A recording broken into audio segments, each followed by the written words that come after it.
പുസ്തകം 19 അധ്യായം അതിൻ്റെ 7 വാക്യം വായിക്കുമ്പോൾ അതിനകത്ത് എഴുതിയിരിക്കുന്നു. 7, 8 വാക്യങ്ങൾ വായിക്കുമ്പോൾ അതിനകത്ത് എഴുതി 7, 8, 9 വാക്യങ്ങൾ വായിച്ച് നാം സന്തോഷിച്ച് ഉല്ലസിച്ച് അവന് മഹത്വം കൊടുക്കുക. കുഞ്ഞാടിൻ്റെ കല്യാണം വന്നുവല്ലോ. എങ്ങനെ ഇരിക്കുന്നു? കാന്ത തന്നെത്താൻ ഒരുക്കിയിരിക്കുന്നു. കഴിഞ്ഞ ആഴ്ച ഉപവാസ പ്രാർത്ഥനയ്ക്കകത്ത് പറഞ്ഞു, ദൈവത്തിന് സ്തോത്രം, നമ്മൾ കർത്തൃമേശ എടുക്കുമ്പോഴല്ല ഒരുങ്ങി വന്ന് 3 ദിവസം ഇരുന്ന് ഉപവസിച്ചല്ല എടുക്കേണ്ടത്. അങ്ങനെ എടുത്ത് തെറ്റെന്നല്ല, അങ്ങനെയല്ല. ഏത് രാത്രി വന്ന് വിളിച്ച് കർത്തൃമേശയായിട്ട് നമ്മളടുത്ത് ഒരു കർത്താവിൻ്റെ ദാസൻ വന്നാൽ ഒരുങ്ങിയിരിക്കണമെന്ന് ഞാൻ പറഞ്ഞു. സ്തോത്രം. യേശുവിൻ്റെ വരവ് ഏറ്റവും ആസന്നമായി. ഇന്ന് നോക്കുമ്പോൾ പെട്ടെന്ന് എപ്പോൾ ഇന്ന് വേണമെങ്കിലും വരാം, ഈ സമയത്ത് വേണമെങ്കിലും വരാം. പക്ഷെ രക്ഷിക്കപ്പെട്ട് മാനസാന്തരപ്പെട്ട് സ്നാനപ്പെട്ട് ക്രിസ്തുവിൻ്റെ വചനത്തിൽ ജീവിക്കുന്ന മണവാട്ടി മാത്രമേ എടുക്കപ്പെടൂ. ബാക്കിയെല്ലാം തള്ളപ്പെടും. സ്നാനപ്പെടാത്തവരൊന്നും പോവില്ല. എന്തു ചെയ്യും? ദൈവത്തിന് സ്വന്തം അവസരമൊക്കെ പാഴാക്കിയവരുടെ കാര്യം ഒന്ന് ചിന്തിച്ചു നോക്കിയാൽ. ദൈവം തന്നിട്ടും അവസരങ്ങളെല്ലാം പാഴാക്കി, ഇതെല്ലാം മോശം, ഇതൊക്കെ തെറ്റ് എന്ന് പറഞ്ഞവരുടെ എന്ന് പറഞ്ഞവരുടെ അവസ്ഥ നോക്കിയ. യേശുവിൻ്റെ കർത്താവിൻ്റെ രഹസ്യ വരവിൽ എടുക്കപ്പെടണമെങ്കിൽ ഒന്ന് കർത്താവിനോട് ചേർന്നിരിക്കണം. ജഡമനുഷ്യനെ ആഴങ്ങളിൽ കുഴിച്ചിടാത്തൊരു വ്യക്തി കർത്താവിൻ്റെ ശബ്ദം എങ്ങനെ ഇല്ല, കേൾക്കാൻ പറ്റത്തില്ല. രക്ഷിക്കപ്പെടണം, മാനസാന്തരപ്പെടണം, സ്നാനപ്പെടണം, വിശുദ്ധ ജീവിതം നയിക്കണം, വേർപെടണം, തന്നെത്താൻ ഒരുങ്ങി കാത്തിരിക്കണം. അപ്പം നുറുക്കുകൾ വിശുദ്ധന്മാരോടൊപ്പം പങ്കെടുക്കണം. ഇല്ലെങ്കിൽ അവിടെ സ്വർഗത്തിൽ അവിടെ ഇല്ല, കർത്താവായിട്ടൊരു ബന്ധവും ഇല്ല. ഇല്ലെങ്കിൽ ദൈവത്തിന് സ്തോത്രം. അപ്പോൾ കർത്താവ് അങ്ങനെ ബന്ധപ്പെട്ടിരിക്കുന്നവർക്കായി ഞാൻ ദൈവത്തെ സ്തുതിക്കുന്നു. അവരൊരു പടിയും കൂടെ ആത്മാവിനാൽ നിറഞ്ഞോളണം. കാരണം സ്തോത്രം, നമ്മൾ വിചാരിക്കും നമ്മൾ രക്ഷിക്കപ്പെട്ടല്ലോ, മാനസാന്തരപ്പെട്ടല്ലോ, സ്നാനപ്പെട്ടല്ലോ, അഭിഷേകം പ്രാപിച്ചല്ലോ, ഉറപ്പായിട്ട് പോകും. ഞാൻ പറയാം, പ്രത്യാശയുടെ ഉറപ്പില്ലെങ്കിൽ എങ്ങനെ പോകും? ഒരു ഞരക്കം, ഞാൻ പോകും എന്നുള്ളൊരു ഞരക്കം എൻ്റെ അകത്തില്ലെങ്കിൽ അർത്ഥം ജീവനില്ലെന്നാണ്. ഇതൊക്കെ ഉണ്ടെന്ന് പറയുന്നെങ്കിൽ ജീവനില്ലെന്നാണ്. ആ ജീവനുള്ള പൈതലിന് ഒരു അനക്കം കാണും, ഒരു ഞരക്കം കാണും, ഒരു ജീവൻ്റെ തുടുപ്പ് നമ്മുടെ അകത്ത് കാണും. ഹാലലൂയ, ഒരു തുടുപ്പ് നമ്മുടെ അകത്ത് കാണും. എപ്പോഴും ആ സാന്നിധ്യത്തിനകത്ത്. ഞാനൊരു ദിവസം ഞാനും എൻ്റെ മോനും കൂടെ ഇങ്ങനെ സഞ്ചരിക്കുമ്പോൾ സ്വത്രം എന്തോ ഒരു കാര്യം പറഞ്ഞപ്പോൾ ഞാൻ ചോദിച്ചു, നീ എന്തെങ്കിലും ഒരു കാര്യം പറയുമ്പോൾ നിന്നെ ആത്മാവ് പ്രസ് ചെയ്യുന്ന നിനക്ക് അറിയാൻ പറ്റുന്നുണ്ടോ? അകത്തിരുന്ന് ഒരാൾ സംസാരിക്കുന്ന അറിയാൻ പറ്റുന്നുണ്ടോ? പുറത്തൂടെ ഒരു ആത്മാവ് നമ്മളെ പൊതിഞ്ഞു വച്ചിരിക്കുന്നത്, പോകുമ്പോഴും വരുമ്പോഴും രാത്രിയും പകലും ഒരുപോലെ ഒരു കോട്ട് പൊതിഞ്ഞു വച്ചിരിക്കും പോലെ നമ്മുടെ തല തൊട്ട് പാദം വരെയും ഒരു പൊതിയൽ എന്ന് പറഞ്ഞാൽ ആരോ എന്നെ പിടിച്ചു വച്ചിരിക്കുന്നു എന്ന ഒരു അനുഭവം. എത്ര പേർക്കുണ്ടത്? ഹല്ലേലൂയ. ആരോ നമ്മെ പിടിച്ചു വച്ചിരിക്കുന്ന ഒരു അനുഭവം ഫീൽ ചെയ്യാറുണ്ടോ? എപ്പോഴും വല്ലപ്പോഴും അല്ല, പിന്നെ എപ്പോഴും നമ്മൾ ആരോ പിടിച്ചു വച്ചിരിക്കുന്നു, നമ്മെ ആരോ പിടിച്ചു വച്ചിരിക്കുന്നു, നമ്മെ ആരോ ചേർത്ത് വച്ചിരിക്കുന്നു. നമ്മുടെ ഇഷ്ടത്തിന് കൈ ചലിക്കുന്നില്ല, കാല് ഒരു പിടി നമ്മളുണ്ട്. അത് ഏത് പിടി? പരിശുദ്ധി അന്നാന്റെ പിടി. എത്ര പേർ അനുഭവിക്കുന്നുണ്ടോ? ഒരു ചെറിയ കാര്യം സംസാരിച്ച് തുടങ്ങുമ്പോഴേ അകത്തിരുന്ന ആത്മാവ് വെളിപ്പെടുത്തി, നീ പറയാൻ പോകുന്ന ഇതാണ്, അത് സ്റ്റോപ്പ് ചെയ്തോ. ചിലത് പറയും, നീ പറഞ്ഞോ എന്ന് പറയും. ഇത് കേൾക്കാറുണ്ടോ? ഹല്ലേലൂയ. ഇത് കേൾക്കണമെങ്കിൽ ഈ ആത്മാവിന് തുടിപ്പ് അകത്ത് തുടിച്ചു വരണം. ആത്മാവ് അകത്ത് നിറഞ്ഞ് അതൊരു സ്തോത്രം, ഹല്ലേലൂയ, ഒരു മാറ്റമായി നമ്മുടെ ജീവിതത്തിനകത്ത് വരണം. അത് യേശു അകത്ത് ഇറങ്ങിയാൽ മാത്രമേ ഈ തുടിപ്പ് വരുള്ളൂ. ആ ഒരു സാന്നിധ്യം നമ്മളെ പൊതിഞ്ഞു വച്ചിരിക്കും. എന്ന് വെച്ചാൽ എവിടെ പോകുമ്പോഴും സ്വത്രം ഒരുവൻ എന്നെ പിടിച്ച് ഇങ്ങനെ ചേർത്ത് വച്ചിരിക്കുന്നതായിട്ട് ഫീൽ ചെയ്യും. ശരീരത്തിൽ അത് അറിയാൻ പറ്റും. കൈയും കാലിലും മാത്രമല്ല, മൊത്തത്തിൽ അറിയാൻ പറ്റും. അകത്തും അറിയാൻ പറ്റും. സകലത്തെയും ഒരു കൊളുത്തിട്ട് പിടിച്ചിരിക്കുമ്പോൾ അകത്ത് നമുക്കറിയാൻ പറ്റും. ഒപ്പം തലമുടി 4 ഇഴ മുതൽ നഖം വരെ പുറത്തും അറിയാൻ പറ്റും. ഒരു സംരക്ഷണത്തിനകത്ത്, ഒരു സാന്നിധ്യത്തിനകത്ത്, ഒരു കൃപയ്ക്കകത്ത്, ഒരു ദൈവം സഞ്ചരിക്കുമ്പോൾ ഇവിടെ കൂടെ എങ്ങോട്ട് പോയാലും ഈ ഞാൻ ശ്രദ്ധിക്കും. എപ്പോഴും ഞാൻ ശ്രദ്ധിക്കുന്ന ആളാണ്. ഞാൻ നോക്കുന്നു, ഇതിനകത്ത് ഇത് എപ്പോഴെങ്കിലും ഈ കോട്ട് മാറുന്നുണ്ട് നോക്കുമ്പോൾ ഇല്ല, രാത്രിയും പകലും ഒരുപോലെ ഈ കോട്ട് കിടക്കുക. കാരണം ഇത് സാധാരണ കോട്ടല്ല, ഇത് ക്രിസ്തുയേശുവിന്റെ പരിശുദ്ധാത്മാവിന്റെ പുതം. ഓ ഹല്ലേലൂയ. നിങ്ങൾക്ക് എത്രയൊക്കെ മനസ്സിലാന്ന് എനിക്ക് അറിഞ്ഞൂടാ. ഒരു മണവാട്ടി തന്നെത്താൻ അലങ്കരിച്ച് കാത്തിരിക്കും, തന്നെത്താൻ അലങ്കരിക്കും. എൻ്റെ കർത്താവ്, എന്തൊക്കെ എന്നിൽ കുറവുണ്ട്, എന്നിൽ എന്തെങ്കിലും കുറവുണ്ടോ, ഇനി എവിടെയെല്ലാമാണ് ഞാൻ വീഴേണ്ടത് എവിടെയെല്ലാമാണപ്പാ എന്തൊക്കെയാണ് നമുക്കറിയാം. രണ്ട് രീതിയിൽ പാപങ്ങളുണ്ട്. ഒന്ന്, നമുക്കറിയാൻ പറ്റുന്ന, ലോകത്തിനെല്ലാം അറിയാൻ പറ്റുന്ന പാപമാണ് ലോകം അംഗീകരിക്കുന്ന പാപങ്ങൾ. അത് മുസ്ലിങ്ങളും അംഗീകരിക്കുന്നുണ്ട്, ക്രിസ്ത്യൻസും അംഗീകരിക്കുന്നുണ്ട്, വ്യത്യസ്ത ഡിനോമിനേഷനിലെ എല്ലാവരും അംഗീകരിക്കുന്നുണ്ട്. യേശുവിനെ അറിഞ്ഞൂടാത്ത എല്ലാവരും പറയുന്നുണ്ട് അത് ഇന്നത് പാപമാണ്, അങ്ങനെ ചെയ്തുകൂടെ എന്നൊക്കെ പറയുന്ന ആൾക്കാരുണ്ട്. പക്ഷേ അവർക്കാർക്കും വെളിപ്പെടാത്ത ഒരു പാപമാണ് ക്രിസ്തു യേശു ബൈബിളിലൂടെ വെളിപ്പെടുത്തുന്ന പാപം. സ്വത്രം. ക്രിസ്തുവിന് തുല്യമല്ലാത്തതെല്ലാം പാപം. അമ്മേ, യേശു ചെയ്യാത്തതെല്ലാം പാപം. യേശു സംസാരിക്കാത്തതാണ് എന്നിലൂടെ വന്നെങ്കിൽ പാപം. യേശു കാണാൻ പറ്റാത്തതാണ്, യേശു കാണില്ല, അത് ഞാൻ കണ്ടുവെങ്കിൽ അത് പാപം. യേശു അത് സംസാരിക്കില്ല, എൻ്റെ വായിലൂടെ അത് സംസാരിച്ചു എങ്കിൽ അത് പാപം. ദൈവത്തിന് സ്തോത്രം. ജീവനില്ലാത്തതെല്ലാം പാപം. ജീവനുള്ളതിന് മാത്രമേ ആ കർത്താവിൻ്റെ അടുക്കൽ പ്രയോജനമുള്ളൂ. ജീവനില്ലാത്തതിന് ഒന്നിനും വിലയില്ല. അല്ലേ? നിങ്ങൾക്ക് എത്രയൊക്കെ മനസ്സിലായെന്ന് എനിക്കറിയാം. ജീവനുള്ളതിന് മാത്രമേ എന്തുള്ളൂ? വിലയുള്ളൂ. അപ്പോൾ ഞാൻ പറഞ്ഞു വന്നത്, നമ്മൾ ഇതിനകത്ത് പാപത്തിൻ്റെ ഒരു വലിയൊരു പട്ടിക ഉണ്ട്. ഇത് മാത്രമല്ല പാപം, അത് സ്തോത്രം പള്ളിയിൽ വന്ന ഉടനെ അറിയുന്ന പാപമാണ്. പക്ഷേ സ്തോത്രം, ആ കർത്താവിൻ്റെ ആത്മാവ് ഒരു വ്യക്തിയുടെ അകത്ത് വരുമ്പോൾ വെളിപ്പെടുത്തുന്ന ഒരുപാട് പാപമുണ്ട്. യേശു ക്രിസ്തുവിന് തുല്യമല്ലാത്തത്, അല്ലെങ്കിൽ ക്രിസ്തു ചെയ്യാത്തതെല്ലാം പാപം. രണ്ട്, ജീവനില്ലാത്തതെല്ലാം പാപം. നോക്കിയേ, ഹല്ലേലൂയ. ഏത് കാര്യം സംസാരിക്കുമ്പോഴും യേശു ക്രിസ്തു ഇത് ചെയ്തില്ല, ചെയ്യത്തില്ല, ഒരിക്കലും ചെയ്യില്ല. പക്ഷെ ഞാനത് ചെയ്തുവെങ്കിൽ അത് പാപമെന്നാണ് പറഞ്ഞു വന്നത്. അർത്ഥത്തിൽ അത്രമാത്രം വലുതാണ് പാപം. ഹല്ലേലൂയ. ആ പാപം ഇനി നേരത്തെ കേട്ടു, ദൈവദാസിയിലൂടെ നമ്മൾ കേട്ടു. എന്താ കേട്ടെ? പിശാചിന് അല്പകാലമേ ഉള്ളൂ എന്ന് അറിഞ്ഞ്, കണ്ടോ, അവൻ അറിഞ്ഞിരിക്കേ ഇനി അല്പം കൂടെ ഉള്ളൂ. തല ചതഞ്ഞു കിടക്കുന്നുണ്ട്. എന്തില്ല, 6 ചിറകും വെട്ടി വീഴ്ത്തിയിട്ടിരിക്കുകയാണ്. തല ചതഞ്ഞു കിടക്കുന്നു. ഒറ്റ ആയുധം പോലും കയ്യിലൊരു ഒറ്റ ആയുധം പോലും സ്വത്രം കയ്യിലെടുക്കാൻ ഒരു ചെറിയൊരു ആയുധം പോലും കയ്യിലില്ല. ഒറ്റ ആയുധമില്ല, വെറും കൈയോടിരിക്കുകയാണ്. തലയില്ല, സ്വത്രം ചിറകില്ല, ചതഞ്ഞരഞ്ഞു കിടക്കുകയാണ്. വാല് മാത്രമേ ആടൂ. എന്നിട്ട് പോലും ഇന്ന് സ്വത്രം ലോകം മുഴുവൻ ഇവൻ വ്യാപരിച്ച് ആരെ തകർക്കാമെന്ന് ഓടിക്കൊണ്ട് കിടക്കുകയാണ്. അപ്പോൾ നമ്മളിത് തിരിച്ചറിഞ്ഞ് നമ്മുടെ കുറവുകളെ ഉണർന്ന് പാപങ്ങളെ ഏറ്റുപറഞ്ഞ് ഉപേക്ഷിച്ച രക്തത്താൽ കഴുകൽ പ്രാപിച്ച് മണവാട്ടി തന്നെത്താൻ അലങ്കരിച്ച് കാത്ത് മണവാളനെ അങ്ങ് വരുമ്പോൾ എനിക്കും കയറി വരണം എന്ന് കാത്തു മണവാട്ടി തന്നെത്താൻ ഒരുങ്ങിയിരിക്കുന്നു. വായിച്ച ബാക്കി ഒന്നുകൂടെ വായിച്ചേ. വെളിപ്പാട് പുസ്തകം അതിന്റെ 19-ാം അധ്യായം 7, 8, 9 വായിച്ചേ. നാം സന്തോഷിച്ച് ഉല്ലസിച്ച് അവന് മഹത്വം കൊടുക്കുക. കുഞ്ഞാടിന്റെ കല്യാണം വന്നുവല്ലോ. അവന്റെ കാന്തയും തന്നെത്താൻ ഒരുക്കിയിരിക്കുന്നു. കണ്ടോ, കാന്ത എങ്ങനെ ഇരിക്കുന്നു? തന്നെത്താൻ ഒരുങ്ങിയിരിക്കുന്നു. അവൾക്ക് ശുദ്ധവും ശുഭ്രവുമായ തന്നെത്താൻ ഒരുക്കി വെച്ചിരിക്കുക. എങ്ങനെ? ആത്മാവിനാൽ നിറഞ്ഞ് ഓരോ സമയം എപ്പം കർത്താവ് വന്നാലും കയറിപ്പോകാൻ തന്നെത്താൻ ഓരോ സെക്കൻഡും ആത്മാവിൽ നിറഞ്ഞ്. പത്രോസ് അപ്പോസ്തലന്റെ ലേഖനം വായിക്കുമ്പോൾ ധാരാളമായി പ്രവേശിക്കാൻ പോകാൻ വേണ്ടി 2 പത്രോസിന്റെ ലേഖനം അതിൻ്റെ 1-ാം അധ്യായം വായിക്കുമ്പോൾ സ്വത്രം 4 മുതൽ വായിച്ചേ. 1-4 മുതൽ വായിച്ചേ. അവയാൽ അവൻ നമുക്ക് വിലയേറിയതും അതിമഹത്വമായ വാഗ്ദത്തങ്ങളും നൽകിയിരിക്കുന്നു. ഇവയാൽ നിങ്ങൾ ലോകത്തിന്റെ മോഹത്താലുള്ള നാശം വിട്ടൊഴിഞ്ഞിട്ട് ദിവ്യ സ്വഭാവത്തിന് കൂട്ടാളികളായി തീരുവാൻ ഇടവരുന്നു. ദിവ്യ സ്വഭാവങ്ങൾക്ക് കൂട്ടാളികളായി തീരുവാൻ ഇടവരുന്നു.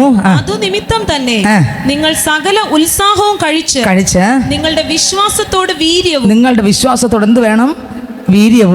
വീര്യത്തോട് പരിജ്ഞാനവും. വിശ്വാസത്തിൽ എന്ത് വേണം? ഒരു വീര്യം വേണം. വിശ്വാസത്തോട് എന്ത് വേണം? ഒരു വീര്യം വേണം. ആ വിശ്വാസത്തിന് എന്ത് വേണം? വീര്യമുള്ളത് വീര്യമില്ലാത്തത് കൊണ്ടല്ലേ? വീര്യമുള്ളതുകൊണ്ട് വീര്യമില്ലാത്തതുകൊണ്ട്. വീര്യമുള്ളതെങ്കിൽ അതിനെ തകർക്കാൻ കഴിയുമോ? ഇല്ല. വീര്യം വേണം. വിശ്വാസത്തിന് എന്ത് വേണം?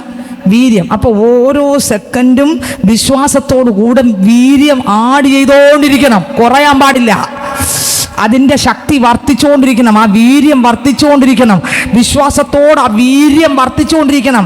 അതിനെ ഒരിക്കലും തകർക്കാൻ പറ്റാത്ത നിലവാരത്തിൽ ഓരോ ദിവസവും ആ വിശ്വാസത്തിൻ്റെ കൂടെ വീര്യം സെക്കൻഡ് ബൈ സെക്കൻഡായി രാത്രിയും പകലും അത് വീര്യം വർദ്ധിച്ചുകൊണ്ടിരിക്കണം. വിശ്വാസത്തോട് വീര്യവും. അടുത്ത വീര്യത്തോട് എന്ത് വേണം?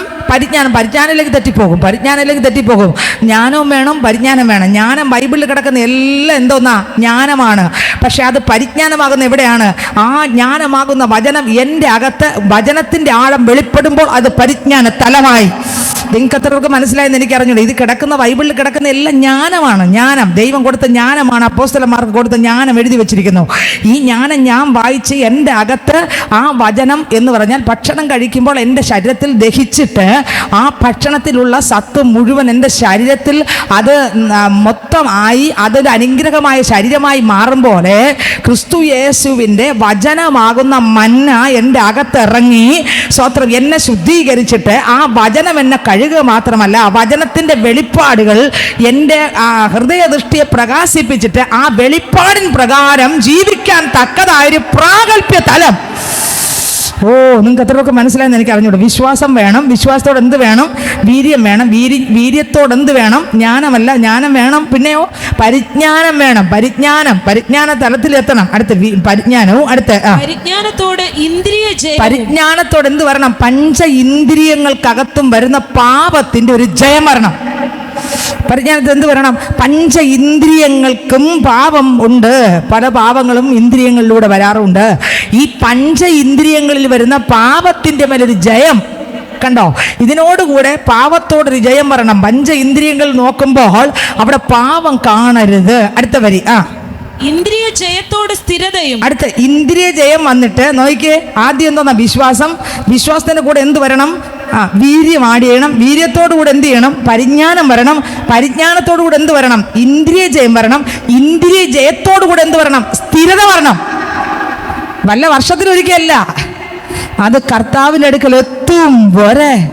വല്ല ദിവസവും വന്നും പോയി നിൽക്കുന്നതായിട്ടല്ല. പിന്നെ അതെപ്പോഴും സ്ഥിരമായിട്ടിരിക്കണം. സ്ഥിരമായിട്ട് ആർക്ക് ഇളക്കാൻ പറ്റാത്ത രീതിയിൽ ആ കർത്താവിൻ്റെ കൃപകളെല്ലാം നിറഞ്ഞ് ഓരോ സെക്കൻഡ് ക്രിസ്തു ഉദ്ദേശിക്കുന്ന രീതിയിൽ തന്നെത്താൻ ഒരുക്കിക്കൊണ്ടിരിക്കണം. ആമേൻ. തന്നെത്താൻ ആ മണവാട്ടി ഒരുക്കുന്നു. കണ്ടോ, ഒരുക്കി കാത്തിരിക്കുകയാണ്.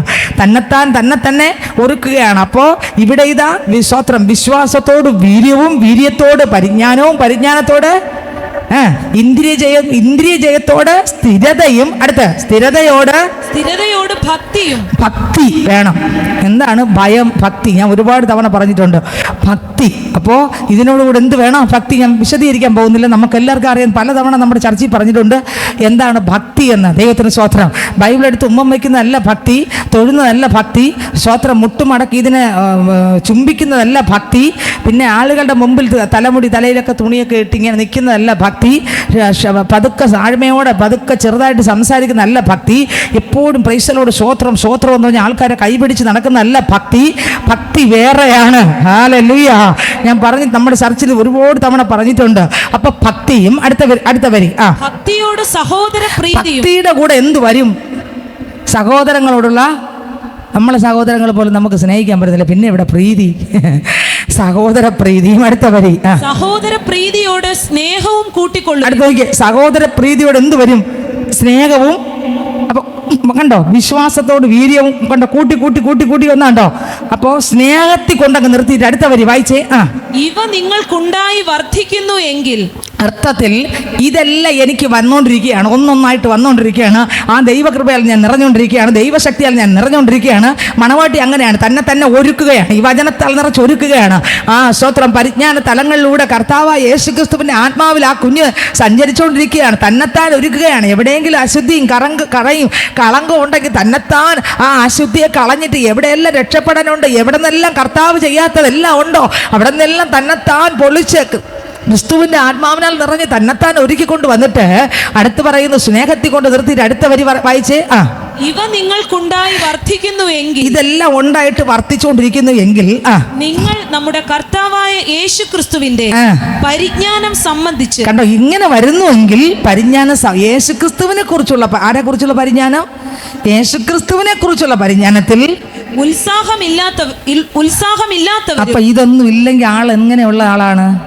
ഉത്സാഹമൊന്നുമില്ല, മന്നായിട്ട് കൈയടിക്കും പാടും എന്നുള്ളതല്ലാതെ, കീബോർഡ് കേൾക്കുമ്പോൾ കൈയടിക്കും അല്ലെങ്കിൽ പാട്ട് കേൾക്കുമ്പോൾ കൈയടിക്കും എന്നുള്ളതല്ലാതെ അകത്ത് ജീവൻ്റെ തുടുപ്പുകളൊന്നും ഇല്ല, ഒന്നും അനുഭവിക്കാനും നമ്മൾ എവിടെ പോയാലും പരിശുദ്ധാത്മാവ് അനുഭവിക്കാൻ പറ്റും.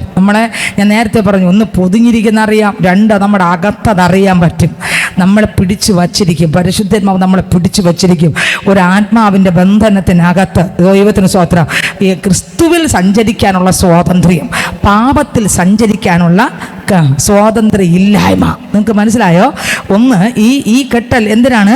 ക്രിസ്തുവിൽ സഞ്ചരിക്കാൻ. എങ്ങനെ വേണം ക്രിസ്തുവിൽ സഞ്ചരിക്കാൻ? നീന്തി അങ്ങ് നടക്കാം. പക്ഷേ ചെയ്യാൻ പറ്റാത്ത വണ്ണമുള്ള കെട്ട്, ഇതാണ് ഇത്. ദൈവത്തിന് സ്തോത്രം. പാപം ചെയ്യാൻ കയ്യും പൊങ്ങൂല, കാലും പൊങ്ങൂല, ജീവനും അകവും ഹൃദയവും മനസ്സും വിചാരവും വികാരതലം ബുദ്ധിതലം പ്രാണതലം ഒന്നും വരില്ല. കാരണം ആത്മാവിനാൽ കെട്ടപ്പെട്ടിരിക്കുകയാണ്. നിങ്ങൾക്ക് എത്രയൊക്കെ മനസ്സിലായെന്ന് എനിക്ക് അറിഞ്ഞുകൂടാ. സ്തോത്രം. പാപം ചെയ്യാൻ പറ്റാതെ വണ്ണം കെട്ടപ്പെട്ടിരിക്കുന്നു. എന്നാൽ ക്രിസ്തു യേശുവിൻ്റെ ആ സ്വാതന്ത്ര്യത്തിൽ, ആത്മാവിൻ്റെ നിയന്ത്രണത്തിൽ ദൈവഹിതങ്ങളെല്ലാം സ്വതന്ത്രമായിട്ട് എന്ത് ചെയ്യുന്നു? ചെയ്തുകൊണ്ടിരിക്കുന്നു. അതാണ് ബന്ധിക്കപ്പെട്ടവൻ്റെ വ്യത്യാസം. ദൈവത്തിന് സ്തോത്രം. അടുത്ത വചനം വായിക്കുമ്പോൾ, ഇത് ഉണ്ടായിട്ട് നിങ്ങൾ വർദ്ധിക്കുന്നു എങ്കിൽ നിങ്ങൾ ആരല്ല? നിങ്ങൾ എന്ത് ചെയ്തുകൊണ്ടിരിക്കുന്നു? ഉത്സാഹമില്ലാത്തവരല്ല.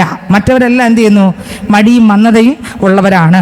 അപ്പോൾ അങ്ങനെ ഇരിക്കുമ്പോഴാണ് കർത്താവ് വന്ന് എങ്ങനെ കയറി പോകും എന്നാണ് ഞാൻ പറഞ്ഞു വന്നത്. കർത്താവ് വരാൻ താമസിക്കുന്നു എന്നൊക്കെ വിചാരിച്ച് നമ്മൾ എന്ത് ചെയ്യും? ചിലപ്പോൾ മയങ്ങാനിടയുണ്ട്. സ്തോത്രം. ഇനി അടുത്ത ഒരാഴ്ച കൂടെ കഴിയട്ടെ, സ്തോത്രം എന്നൊക്കെ ചിന്തിക്കും. നമ്മൾ കേട്ടില്ലേ, കർത്താവിൻ്റെ വരവാസനമായവർക്ക് ദൈവം കാണിച്ചു കൊടുത്തതാണ്. ദൈവത്തിന് മഹത്വം. അടുത്തവർ വായിച്ചേ. നിഷ്ഫലന്മാരും ആയിരിക്കയില്ല. അവ ഇല്ലാത്തവനോ കുരുടനത്രേ. കണ്ടോ? ഇതില്ലെങ്കിൽ ആരാണ്? ആളാരാണ്? കുരുടൻ. വേദപുസ്തകത്തിൽ വ്യക്തമായിട്ട് പറയുന്നു ആരെന്ന്. കുരുടനാണെന്ന് പറഞ്ഞാൽ യേശു വന്ന് എടുക്കപ്പെടുവോ?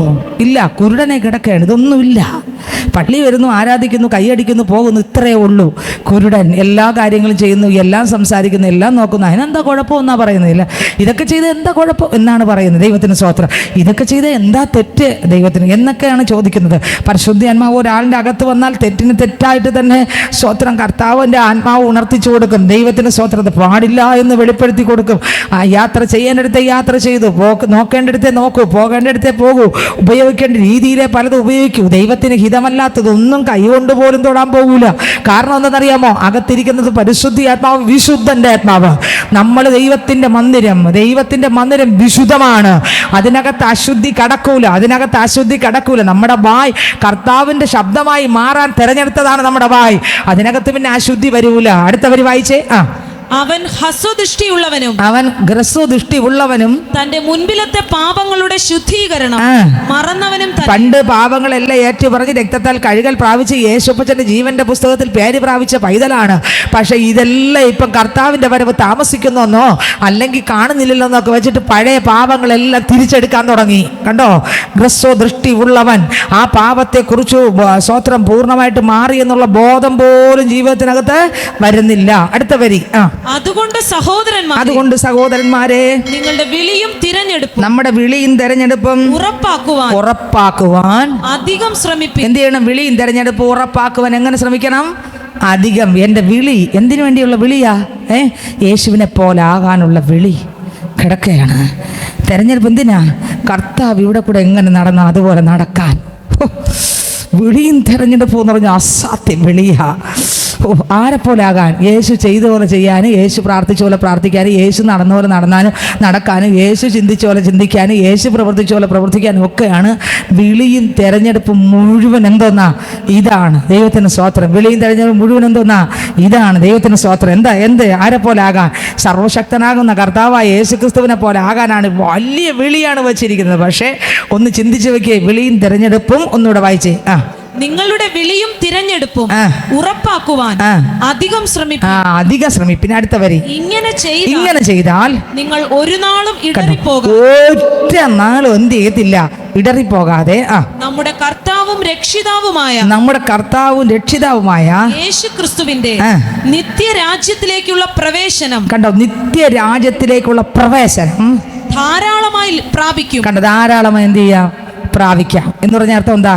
സ്വന്തം വീട്ടിലങ്ങ് ഇടിച്ചങ്ങ് കയറാം. ആരും തുറന്നു കയറണ്ട. നമുക്ക് നേരെ ഒന്ന് നമ്മളെ വീട്ടിനകത്ത്, നമ്മളെവിടെ സ്വർഗത്തിൽ നമുക്കുള്ള വീടിനകത്ത് നേരെ ചെന്ന് ആരും തുറന്നു തരണേ എന്ന് പറയേണ്ട കാര്യമില്ല. നമ്മളെ വീടാകുമ്പോൾ ആരും തുറന്നു തരണ്ട. സ്വോത്രം ആളില്ലെന്ന് പറഞ്ഞ് നമ്മൾ തിരിച്ചു പോകൂല. നമ്മളെ വീട്ടിൽ വന്നാൽ നമ്മൾ ആളില്ലെങ്കിൽ അടുത്ത ഡോർ തുറന്ന് നമ്മൾ കയറിയിരിക്കുക. അതാണ് നമ്മളെ വീടും തമ്മിലുള്ള ബന്ധം. നമ്മൾ ഇവിടം വിട്ട് കർത്താവിനടുത്ത് പോകുമ്പോൾ ഒരു ഭവനമുണ്ട്, നമുക്ക് വേണ്ടിയുള്ള ഭവനം. ആ ഭവനം സ്വോത്രം നമുക്ക് ധാരാളമായിട്ട് സ്വന്തം മക്കൾ സ്വന്തം വീട്ടിനകത്ത് സ്വന്തമായിട്ടുള്ള ഭവനത്തിനകത്ത് കയറി പോകുമ്പോൾ പ്രവേശിക്കണമെങ്കിൽ നേരത്തെ വായിച്ച 4-ാം വാക്യം മുതൽ അങ്ങോട്ട് വേണം. എത്ര പേർക്കുണ്ടത്? ഹല്ലേലൂയ. ഇത് വർദ്ധിച്ച് ഓരോ സെക്കൻഡ് വിളിയും തിരഞ്ഞെടുപ്പ് ഉറപ്പാക്കി വർദ്ധിച്ച് തങ്ങളെ തന്നെ അലങ്കരിച്ച് കാത്തിരിക്കുന്ന ഒരു സ്വത്രം വിശുദ്ധ മണവാട്ടിയാണെങ്കിൽ ഞാൻ പറയാം, അവർക്ക് പേടിക്കാനൊന്നുമില്ല. എതിർ ക്രിസ്തുവിൻ്റെ കാലത്തൊന്നും പേടിക്കാനേ ഇല്ല. അത് കർത്താവ് വെളിപ്പാട് കൊടുക്കും, ദർശനങ്ങൾക്ക് സത്യമാണ്, അത് നടക്കുകയും ചെയ്യും. പക്ഷെ ആ സമയത്ത് ആര് കാണൂല? നമ്മൾ കാണൂല. നമ്മൾ അതിനു മുമ്പ് എന്ത് ചെയ്യും? സ്വത്രം അടുത്തൊരു യുദ്ധത്തിന് മുമ്പ് വിശുദ്ധന്മാർ എന്ത് ചെയ്യും? ഇവിടെ നിന്ന് പറന്നങ്ങ് കയറി അങ്ങ് പോകും. കർത്താവിൻ്റെ അടുത്ത് ധാരാളമായി അങ്ങ് പ്രവേശിക്കും. ദൈവത്തിന് സ്വോത്രം. അവിടെ ഒരു സമാധാനമുണ്ട്, അവിടെ ഒരു സന്തോഷമുണ്ട്, അവിടെ പേടിപ്പാനൊന്നുമില്ല. അവിടെ ആനന്ദമാണ്, അവിടെ ആരാധനയാണ്, അവിടെ സ്തോത്രമാണ്, അവിടെ സന്തോഷമാണ്, അവിടെ സ്തുതിയാണ്. വെളിപ്പാട് പുസ്തകം വായിക്കുമ്പോൾ അതിൻ്റെ 19-ാം അധ്യായം വായിക്കുമ്പോൾ അതിനകത്ത് എഴുതിയിരിക്കുകയാണ്, അനന്തരം ഞാൻ സ്വർഗത്തിൽ വലിയൊരു പുരുഷാരത്തിൻ്റെ മഹാഘോഷം പോലെ കേട്ടത്. വായിച്ചേ. അനന്തരം ഞാൻ സ്വർഗത്തിൽ വലിയൊരു പുരുഷാരത്തിന്റെ മഹാഘോഷം പോലെ കേട്ടത് ഹല്ലേലൂയ, രക്ഷയും മഹത്വവും ശക്തിയും നമ്മുടെ ദൈവത്തിനുള്ളത്. വേശ്യാവൃത്തി കൊണ്ട് ഭൂമിയെ വഷളാക്കിയ മഹാവേശ്യയ്ക്ക് അവൻ ശിക്ഷ വിധിച്ചു. തന്റെ ദാസന്മാരുടെ രക്തം അവളുടെ കയ്യിൽ നിന്ന് ചോദിച്ച് പ്രതികാരം ചെയ്യുക കൊണ്ട് അവന്റെ ന്യായവിധികൾ സത്യവും നീതിയുമുള്ളവ. അവർ പിന്നെയും ഹല്ലേലൂയ, അവളുടെ പുക എന്നേക്കും പൊങ്ങുന്നു എന്ന് പറഞ്ഞു. 24 മൂപ്പന്മാരും 4 ജീവികളും ആമേൻ ഹല്ലേലൂയ എന്ന് പറഞ്ഞ് സിംഹാസനത്തിൽ ഇരിക്കുന്ന ദൈവത്തെ വീണ് നമസ്കരിച്ചു. അതെ, അങ്ങനെ തന്നെ എന്നാണ് പറഞ്ഞത്. വീണ് നമസ്കരിച്ചു. അടുത്ത നമ്മുടെ ദൈവത്തിന്റെ സകല ദാസന്മാരും. അപ്പൊ ആരെ മാത്രം വീണ് നമസ്കരിക്കാവൂ? ദൈവത്തെ മാത്രമേ വീണ് നമസ്കരിക്കാവൂ. അടുത്ത വരി. നമ്മുടെ ദൈവത്തിന്റെ സകല ദാസന്മാരും ഭക്തന്മാരുമായി ചെറിയവരും വലിയവരുമായുള്ളവരെ അവനെ വാഴ്ത്തുവിൻ എന്ന് പറയുന്ന ഒരു ശബ്ദം സിംഹാസനത്തിൽ നിന്ന് പുറപ്പെട്ടു. അപ്പോൾ വലിയ പുരുഷാരത്തിന്റെ ഘോഷം പോലെയും പെരുവെള്ളത്തിന്റെ ഇരച്ചിൽ പോലെയും തകർത്ത ഇടിമുഴക്കം പോലെയും ഞാൻ കേട്ടത്. ഹല്ലേലൂയ, സർവശക്തിയുള്ള നമ്മുടെ ദൈവമായ കർത്താവ് രാജത്വം ഏറ്റിരിക്കുന്നു. അടുത്ത വരി. സന്തോഷിച്ച് ഉല്ലസിച്ച് അവന് മഹത്വം കൊടുക്കുക. കുഞ്ഞാടിന്റെ കല്യാണം വന്നുവല്ലോ, അവന്റെ കാന്തയും തന്നെത്താൻ ഒരുങ്ങിയിരിക്കുന്നു. അടുത്ത വരി. അവൾക്ക് ശുദ്ധവും ശുഭ്രവുമായ വിശേഷ വസ്ത്രം ധരിപ്പാൻ കൃപ ലഭിച്ചിരിക്കുന്നു. ആ വിശേഷ വസ്ത്രം വിശുദ്ധന്മാരുടെ നീതി പ്രവർത്തികൾ തന്നെ. അടുത്ത എന്ന് പറഞ്ഞ അർത്ഥം എന്താ? കർത്താവ് ആഗ്രഹിക്കുന്ന വസ്ത്രമാണ് ധരിച്ചിരിക്കുന്നത് എന്ന് പറഞ്ഞാൽ അകത്തും പുറത്തും കളങ്കമില്ലാത്ത ക്രിസ്തുവേശുവിൻ്റെ രക്തത്താൽ വിശുദ്ധീകരിക്കപ്പെട്ട ക്രിസ്തുവേശുവിനെ ധരിച്ച ഒരൊത്ത മണവാട്ടി. അടുത്ത വരി വായിച്ചേ. പിന്നെ അവൻ എന്നോട് കുഞ്ഞാടിന്റെ കല്യാണ സദ്യക്ക് ക്ഷണിക്കപ്പെട്ടവർ ഭാഗ്യവാന്മാർ എന്ന് എഴുതുക എന്ന് പറഞ്ഞു. ക്ഷണിക്കപ്പെട്ടവർ ഭാഗ്യവാന്മാർ എന്ന് എഴുതുക എന്ന് പറഞ്ഞു. അടുത്ത ഇത് ദൈവത്തിന്റെ സത്യവചനം എന്നും എന്നോട് പറഞ്ഞു. ഞാൻ അവനെ നമസ്കരിക്കേണ്ടതിന് അവന്റെ കാൽക്കൽ വീണു. അപ്പോൾ അവൻ എന്നോട് അതരുത്, ഞാൻ നിനക്കും യേശുവിന്റെ സാക്ഷ്യമുള്ള നിന്റെ സഹോദരന്മാർക്കും. പക്ഷെ ഇപ്പുറത്ത് കാലിൽ വീണപ്പോ ഒന്നും പറഞ്ഞില്ല. അത് കർത്താവായിരിക്കാം, ഇപ്പുറത്ത് ദൂതനായിരിക്കാം. സ്വത്രം. ഇവിടെ രണ്ടുപേരും കാണുമായിരിക്കാം. ദൈവത്തിന് മഹത്വം. നോക്കിക്കേ, ഇവിടെ ഇതാ കാൽക്കൽ വീഴല്ലേ. ഒരു ദൂതന്റെ കാൽക്കൽ പോലും വീഴാൻ എന്തില്ല, അനുവാദമില്ല. ദൂതന്റെ കാൽക്കൽ വീണാൽ പോലും കൊർന്നല്യോസിന്റെ വീട്ടിൽ പോയപ്പോൾ പത്രോസിന്റെ കാൽക്കൽ വീണുല്ലേ. അപ്പൊ പറഞ്ഞു വീഴാൻ പാടില്ലെന്ന് പറഞ്ഞു. ദൈവത്തെ മാത്രം എന്ത് ചെയ്യാവൂ? ഈ വചനത്തിൽ നിന്ന് നമസ്കരിക്കാവൂ, വേറെ ആരെയും തൊഴുതൂടാ. അടുത്ത വരി. നിന്റെ സഹോദരന്മാർക്കും സഹഭൃത്യനത്രേ ദൈവത്തെ നമസ്കരിക്കാം. ആരെ മാത്രം നമസ്കരിക്കാവൂ? ദൈവത്തെ മാത്രം. ഇത് നോട്ട് ചെയ്തോളണം, നമസ്കരിക്കാം. അടുത്ത യേശുവിന്റെ സാക്ഷ്യമോ പ്രവചനത്തിന്റെ ആത്മാവ് തന്നെ എന്ന് പറഞ്ഞു. അടുത്ത വരി. അനന്തരം സ്വർഗം തുറന്നിരിക്കുന്നതും ഞാൻ കണ്ടു. ഒരു വെള്ളക്കുതിര പ്രത്യക്ഷമായി. അതിന്മേൽ ഇരിക്കുന്നവന് വിശ്വസ്തനും സത്യവാനും എന്ന് പേർ. പേരെന്തോന്നാ? വിശ്വസ്തനും സത്യവാനും എന്ന് പേർ. വെളിപ്പാട് പുസ്തകം 3:7 പറയുന്നു, വിശ്വസ്തനും സത്യവാനും ദാവീദിന്റെ താക്കോൽ ഉള്ളവനുമായി ആരും അടയ്ക്കാതവണ്ണം തുറക്കുകയും ആരും തുറക്കാതവണ്ണം അടയ്ക്കുകയും ചെയ്യുന്നവൻ അരുളി ചെയ്യുന്നത്. ഇവിടെ വിശ്വസ്തനും സത്യവാനും ആയ വായിച്ച വിശ്വസ്തനും സത്യവാനും എന്ന് പേർ അവൻ നീതിയോടെ വിധിക്കുകയും പോരാടുകയും ചെയ്യും. എങ്ങനെ വിധിക്കും? കർത്താവ് യേശു ക്രിസ്തു എങ്ങനെ വിധിക്കും? നീതിയോടെ വിധിക്കുകയും നീതിയോടെ പോരാടുകയും ചെയ്യും. അടുത്ത വരി, അവന്റെ കണ്ണ് അഗ്നിജ്വാല. കണ്ണെങ്ങനെ ഇരിക്കുന്നു? വെളിപ്പാട് പുസ്തകം 1-ാം അധ്യായത്തിനകത്തുണ്ട് അഗ്നിജ്വാല. തലയിൽ അനേകം രാജമുടികൾ. നമ്മുടെ പാട്ടുപാടിയിൽ തലയിൽ എന്തുണ്ട്? അനേകം രാജമുടികൾ. എഴുതിയിട്ടുള്ള ഒരു നാമവും അവനുണ്ട്. അത് അവനല്ലാതെ ആർക്കും അറിഞ്ഞുകൂടാ. അടുത്ത വരി, അവൻ രക്തം തളിച്ച ഉടുപ്പ് ധരിച്ചിരിക്കുന്നു. അടുത്ത, അവന് ദൈവവചനം എന്ന് പേർ പറയുന്നു. വചനം എന്ന് പേർ പറയുന്നു. നമുക്കറിയാം യോഹന്നാന്റെ സുവിശേഷം 1-ാം അധ്യായത്തിനകത്ത് അത് ഉണ്ട്. എന്താണ് വചനം? വചനം ആര്? അത് തന്നെയാണ് വചനം. അടുത്ത വരി, സ്വർഗത്തിലെ സൈന്യം. സ്വർഗത്തിലെ സൈന്യം. ഇത് ഏത് സൈന്യം? രഹസ്യവരിൽ എടുക്കപ്പെട്ട സൈന്യം. രഹസ്യവരിൽ പോകുന്നില്ല, സൈന്യത്തിന്റെ പേരാ കൊടുത്തേക്കുന്നത്, സ്വർഗത്തിലെ സൈന്യം. യേശുക്രിസ്തു വെള്ള കുതിരപ്പുറത്ത് വെള്ള വസ്ത്രവും ധരിച്ച് വെള്ള കുതിരപ്പുറത്ത് യേശു ഇറങ്ങി. എങ്ങനെ? വിശ്വസ്തനും സത്യവാനുമായി, നീതിയോടെ ന്യായം വിധിക്കുന്നവനായി കർത്താവ് ഇറങ്ങി. അപ്പോൾ ഉണ്ട് എങ്ങനെയുള്ള സൈന്യം? ഒന്നുകൂടെ വായിച്ച വരി, സ്വർഗത്തിലെ സൈന്യം. സ്വർഗത്തിലെ സൈന്യം നിർമ്മലവും ശുഭ്രവുമായ വിശേഷ വസ്ത്രം ധരിച്ച്. എങ്ങനെ? നിർമ്മലവും ശുഭ്രവുമായ വിശേഷ വസ്ത്രം ധരിച്ച് 7 വർഷം കഴിഞ്ഞിട്ട് വരികയാണ്. ഇവിടുന്ന് പോയി 7 വർഷം കുഞ്ഞാടിനോട് കൂടെ അവിടെ പാർത്തിട്ട് ഇറങ്ങി വരുന്ന രംഗമാണ്. എത്ര വർഷം കഴിഞ്ഞ്? 7 വർഷം കഴിഞ്ഞ്. എങ്ങനെ വരുന്നത്? വിശേഷ വസ്ത്രം ധരിച്ച്, ശുഭ്രവും ശുദ്ധവുമായ നിർമ്മലവും ശുഭ്രവുമായ വിശേഷ വസ്ത്രം ധരിച്ച് വെള്ള കുതിരപ്പുറത്ത് കയറി അവനെ അനുഗമിച്ചു. ആരെ? മുമ്പിലാര്? യേശു ക്രിസ്തു വെള്ള കുതിരപ്പുറത്ത്. ബാക്കിലായിരുന്നു നമ്മൾ ഓരോരുത്തരും, വിശുദ്ധന്മാർ ഓരോരുത്തരും. സ്തോത്രം. ശുഭ്രവും ശുദ്ധവുമായ നിർമ്മലമായ ഏത് വസ്ത്രം? ദൈവമക്കൾക്ക് ധരിക്കുന്ന വസ്ത്രം ഏതാ? ഹല്ലേലൂയ. വിശേഷ വസ്ത്രം. ഈ ലോകത്തിൽ ആർക്കും കിട്ടാത്തൊരു വസ്ത്രം. അവിടെ ചെല്ലുമ്പോൾ ഈ ഭൂമിയിലേക്ക് ഇറങ്ങി വരും മുമ്പേ കർത്താവിന്റെ മക്കൾക്കൊരു ധരിക്കാൻ ഒരു വിശേഷ വസ്ത്രം. ഏത് വസ്ത്രം? സ്തോത്രം. ഹല്ലേലൂയ. നിർമ്മലവും ശുഭ്രവുമായ വിശേഷ വസ്ത്രം ധരിച്ചും കൊണ്ട് അവർ വെള്ള കുതിരപ്പുറത്ത് അനുഗമിക്കുകയാണ്? യേശു ക്രിസ്തുവിന്റെ ഫ്രണ്ടിൽ ആര് പോവുകയാ? യേശു ക്രിസ്തു. അതിൻ്റെ കൂടെ യേശു ക്രിസ്തുവിന്റെ വരവിൽ എടുക്കപ്പെട്ട വിശുദ്ധ സൈന്യം ഇറങ്ങി വരികയാണ്. ദൈവത്തിന് സ്തോത്രം, ദൈവത്തിന് സ്തോത്രം. ഈ വചനത്തിൽ ഞാൻ പ്രസംഗിക്കുമെന്ന് വിചാരിച്ചില്ല. സിസ്റ്ററിന്റെ ആ ദർശനവും ആ സ്വപ്നവും അവരുടെ മെസ്സേജും കേട്ടിട്ട് കർത്താവ് പറഞ്ഞു, ഇത് പറ നീ എന്ന് പറഞ്ഞു. അതുകൊണ്ട് പറയുന്നേ ഉള്ളൂ. ദൈവത്തിന് സ്തോത്രം. ഹല്ലേലൂയ. എന്നെ കേൾക്കുന്ന ദൈവത്തിന്റെ പൈതലേ, ശുഭ്രവും ശുദ്ധവുമായ വിശേഷ വസ്ത്രം, നിർമ്മലമായ വസ്ത്രം ധരിച്ചുകൊണ്ട് ഇതാ സ്തോത്രം നമ്മൾ യേശു ക്രിസ്തുവിന്റെ പുറകെ കണ്ടോ? അപ്പൊ ഈ പുറകെ സഞ്ചരിക്കുന്ന മണവാട്ടി വർഗം ആരാ? രക്തത്താൽ തങ്ങളുടെ അങ്കി അലക്കി കഴുകി പാപത്തെ വെടിഞ്ഞ് ലോകത്തെ ഉപേക്ഷിച്ച് ജഡത്തിന്റെ ചിന്തകളെ മരിപ്പിച്ചപ്പാ അങ്ങ് മാത്രം മതി യേശുവേ. ഇവിടെ എന്തൊക്കെ ആരൊക്കെ എവിടെയൊക്കെ എങ്ങനെയൊക്കെ പറഞ്ഞാൽ എനിക്ക് വിഷയമില്ല. എനിക്ക് എൻ്റെ യേശുവാണ് വിഷയം. എൻ്റെ യേശു എനിക്ക് തന്ന ഓട്ടം തികയ്ക്കുന്നതാണ് വിഷയം. ഹല്ലേലൂയ. എന്നെ അടക്കി ഭരിക്കുന്ന പാപമല്ല എനിക്ക് വിഷയം. ആ പാപത്തെ ജയിച്ച് ഓരോ സെക്കൻഡ് ആ പാപത്തെ വിട്ടുതിരിഞ്ഞ് ആ പാപത്തിലേക്ക് തിരിച്ച് വീണ്ടും പോവുക അല്ല എൻ്റെ വിഷയം.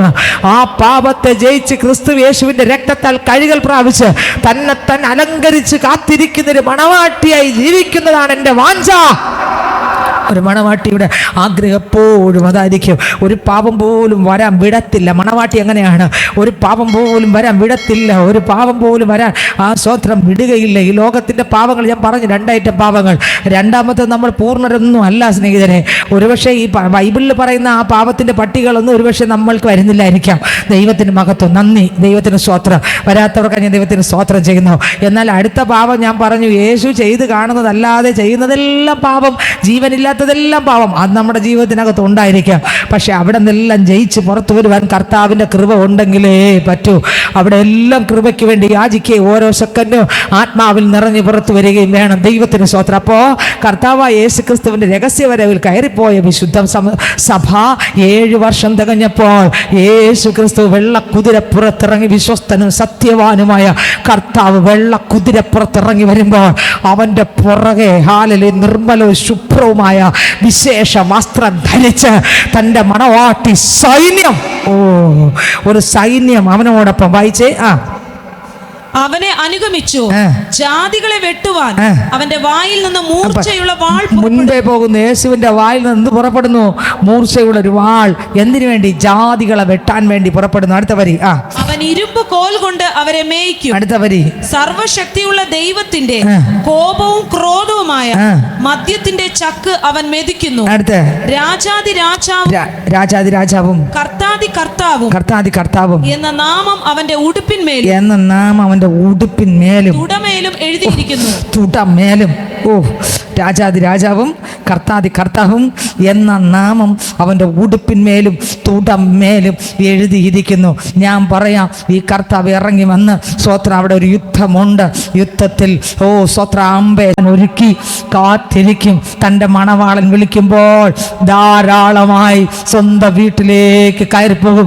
യേശുവിൻ്റെ ശബ്ദം കോടിക്കണക്കിന് ജനത്തിൻ്റെ നടുവിലാണ് മണവാട്ടി തന്നെത്താൻ ഒരുക്കിയിരിക്കുന്നെങ്കിൽ തൻ്റെ അടുത്തിരിക്കുന്ന ആരും കേട്ടില്ലെങ്കിലും മണവാട്ടി കേട്ടിരിക്കും, കയറിപ്പോയിരിക്കും. ആമേൻ. മണവാട്ടിയുടെ കാതുകൾ അടയത്തില്ല, അത് കേൾക്കുകയും ചെയ്യും, കയറിപ്പോവുകയും ചെയ്യും, കേൾക്കുകയും ചെയ്യും. അത് നഷ്ടപ്പെട്ടു പോകത്തില്ല, അത് കേൾക്കും. കോടിക്കണക്കിന് ജനങ്ങളുടെ ഒച്ചപ്പാടിൻ്റെ നടുവിലാണ് ഈ മണവാട്ടി ഇരിക്കുന്നതെങ്കിൽ ക്രിസ്തു യേശുവിൻ്റെ ശബ്ദം കേൾക്കുകയും ചെയ്യും, കയറിപ്പോവുകയും ചെയ്യും. കാരണം ഇങ്ങനെ എന്തുകൊണ്ടാണ് കേൾക്കുന്നത്? ഒന്ന്, കർത്താവിൻ്റെ ആത്മാവ് അച്ചാരമായി തന്നിരിക്കുന്നു. ഈ ആത്മാവ് ശബ്ദം തിരിച്ചറിയും.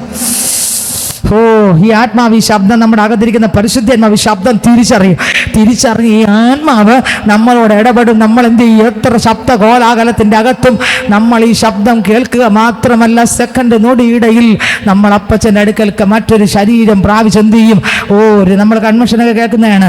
ഇതൊക്കെ ഞാൻ പറയാൻ എനിക്ക് സമയം കിട്ടത്തില്ല, ദൈവത്തിന് സ്തോത്രം. എങ്കിലും അവിടെ കിട്ടുന്ന സമയത്തിനനുസരിച്ച് ആത്മാവ് ഇടപെടുന്നത് പോലെയാണ് കൺവെൻഷനൊക്കെ മെസ്സേജ്. ഇപ്പോഴാണെങ്കിൽ പഴയതുപോലെയല്ല, മാറിയാണ് മെസ്സേജ് വരുന്നത്. ഒരു തവണ പ്രസംഗിച്ച മെസ്സേജ് അല്ല പിറ്റേ തവണ കൺവെൻഷൻ വരുന്നത്, മാറിയാണ് വരുന്നത്. എന്നാൽ മെയിൻ വിഷയം 2 ദിവസം കുറച്ച് സമയം വരുമെങ്കിലും ബാക്കി ഏതാണ്ട് 1 മണിക്കൂർ വീതം വേറെ മെസ്സേജുകളാണ് ദൈവം തന്നുകൊണ്ടിരിക്കുന്നത്. അതിനും ദൈവത്തിന് ഉദ്ദേശമുണ്ടെന്ന് ഞാൻ മനസ്സിലാക്കുന്നു.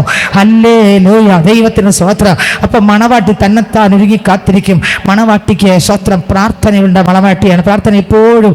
മണവാട്ടിക്ക് എന്ത് കാണും സ്നേഹിതരെ? പ്രാർത്ഥന കാണും. പ്രാർത്ഥിക്കുന്ന പൈതൽ അത്ഭുതങ്ങളെ കാണും. പ്രാർത്ഥിക്കുന്ന പൈതൽ എന്ത് കാണും? അത്ഭുതങ്ങളെ കാണും. പ്രാർത്ഥിക്കുന്ന പൈതൽ എന്ത് കാണും? അതിശയങ്ങളെ കാണും. പ്രാർത്ഥിക്കുന്ന പൈതൽ എന്ത് കാണും? അടയാളങ്ങളെ കാണും. പ്രാർത്ഥിക്കുന്ന പൈതൽ ദൈവത്തിൻ്റെ പ്രവർത്തികളെ കാണും. പ്രാർത്ഥിക്കുന്ന പൈതൽ പാപത്തെ ജയിച്ചുകൊണ്ടിരിക്കും, ശത്രുവിൻ്റെ മണ്ഡലങ്ങളെ തോൽപ്പിച്ചുകൊണ്ടിരിക്കും, ഇരുട്ടിൻ്റെ വ്യാപാരങ്ങളെ ഉടച്ചുകൊണ്ടിരിക്കും. പ്രാർത്ഥിക്കുന്ന പൈതലിനെ തകർക്കാൻ ഒരു ശക്തിക്കും കഴിയത്തില്ല. ഹല്ലേലൂയ. പ്രാർത്ഥിക്കുന്ന പൈതലെ നിന്നെ ഉടയ്ക്കാൻ ഒരു അന്ധകാര ശക്തിക്കും, ഒരു ഇരുട്ടിൻ്റെ ശക്തിക്കും, ഒരു ദുഷ്ടൻ്റെ തേർവാഴ്ചകൾക്കും കഴിയത്തില്ല. ഹല്ലേലൂയ. പ്രാർത്ഥിക്കുന്ന പൈതലിനോട് ദൈവാത്മാവ് ഇടപെടും. പ്രാർത്ഥിക്കുന്ന പൈതലിനോട് ആഴമായി കർത്താവ് സംസാരിക്കും. പ്രാർത്ഥിക്കുന്ന പൈതൽ കർത്താവിൻ്റെ ശബ്ദം കേട്ടുകൊണ്ടിരിക്കും. പ്രാർത്ഥിക്കുന്ന പൈതൽ ജയം പ്രാപിച്ചുകൊണ്ടിരിക്കും. പ്രാർത്ഥിക്കുന്ന പൈതലിനെ തകർക്കാൻ ശത്രു എത്ര ശ്രമിച്ചാലും തകരുക ഇല്ല. Hallelujah, hallelujah, hallelujah, hallelujah. പ്രാർത്ഥിക്കുന്ന പൈതലിന് ജയമുണ്ട്. പ്രാർത്ഥിക്കുന്ന പൈതലിന് വിടുതലുണ്ട്. പ്രാർത്ഥിക്കുന്ന പൈതൽ, ഹല്ലേലൂയ, ആമേൻ. പ്രാർത്ഥന ഒരു ആരാധനയാണ്. ഒരു ആരാധനയുടെ ഒരു ഭാഗമാണ് പ്രാർത്ഥന. എല്ലാ ആരാധന എന്ന് പറയാൻ പറ്റത്തില്ല. ദൈവത്തിന് സ്തോത്രം. അബ്രഹാമിന് ഏറ്റവും വലുതായിരുന്ന ഇസഹാക്കിനെ കൊടുത്തതാണ് അവിടെ ആരാധന. തന്നെ ത്യജിച്ചു കൊടുക്കുന്നതാണ് ആരാധന. ഇവിടെ നെബൂഖദ്നേസർ രാജാവിനെ കുറിച്ച് പഠിക്കുമ്പോൾ ദാനിയേലിന്റെ പുസ്തകം 4-ാം അധ്യായം 34-35 വാക്യങ്ങൾ വായിക്കുമ്പോൾ വേദപുസ്തകം പറയുന്നു.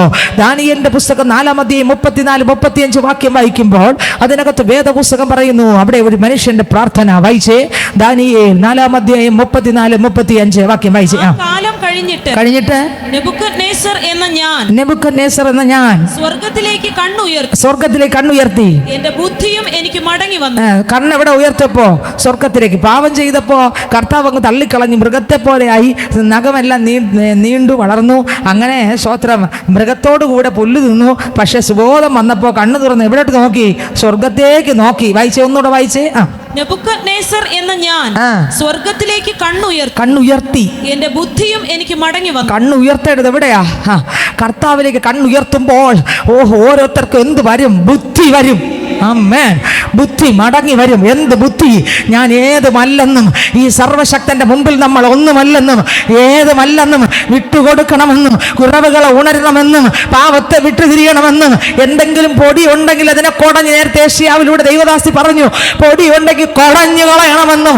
ഓ ഹല്ലേലൂയ, ഹല്ലേലൂയ. ചിലതെല്ലാം കൊടഞ്ഞു കളയണമെന്നും ആ പ്രാർത്ഥനയ്ക്കകത്ത് വെളിപ്പെടും. കണ്ണുകൾ മുകളിലേക്ക് ഉയർത്തുമ്പോൾ, ആമേൻ, ദൈവത്തിങ്കലേക്ക് നോക്കുമ്പോൾ, ദൈവത്തിങ്കലേക്ക് നോക്കുമ്പോൾ, അപ്പച്ചനെ കാണേണ്ടവണ്ണം ഒന്ന് കാണുമ്പോൾ ബുദ്ധി മടങ്ങി വരും.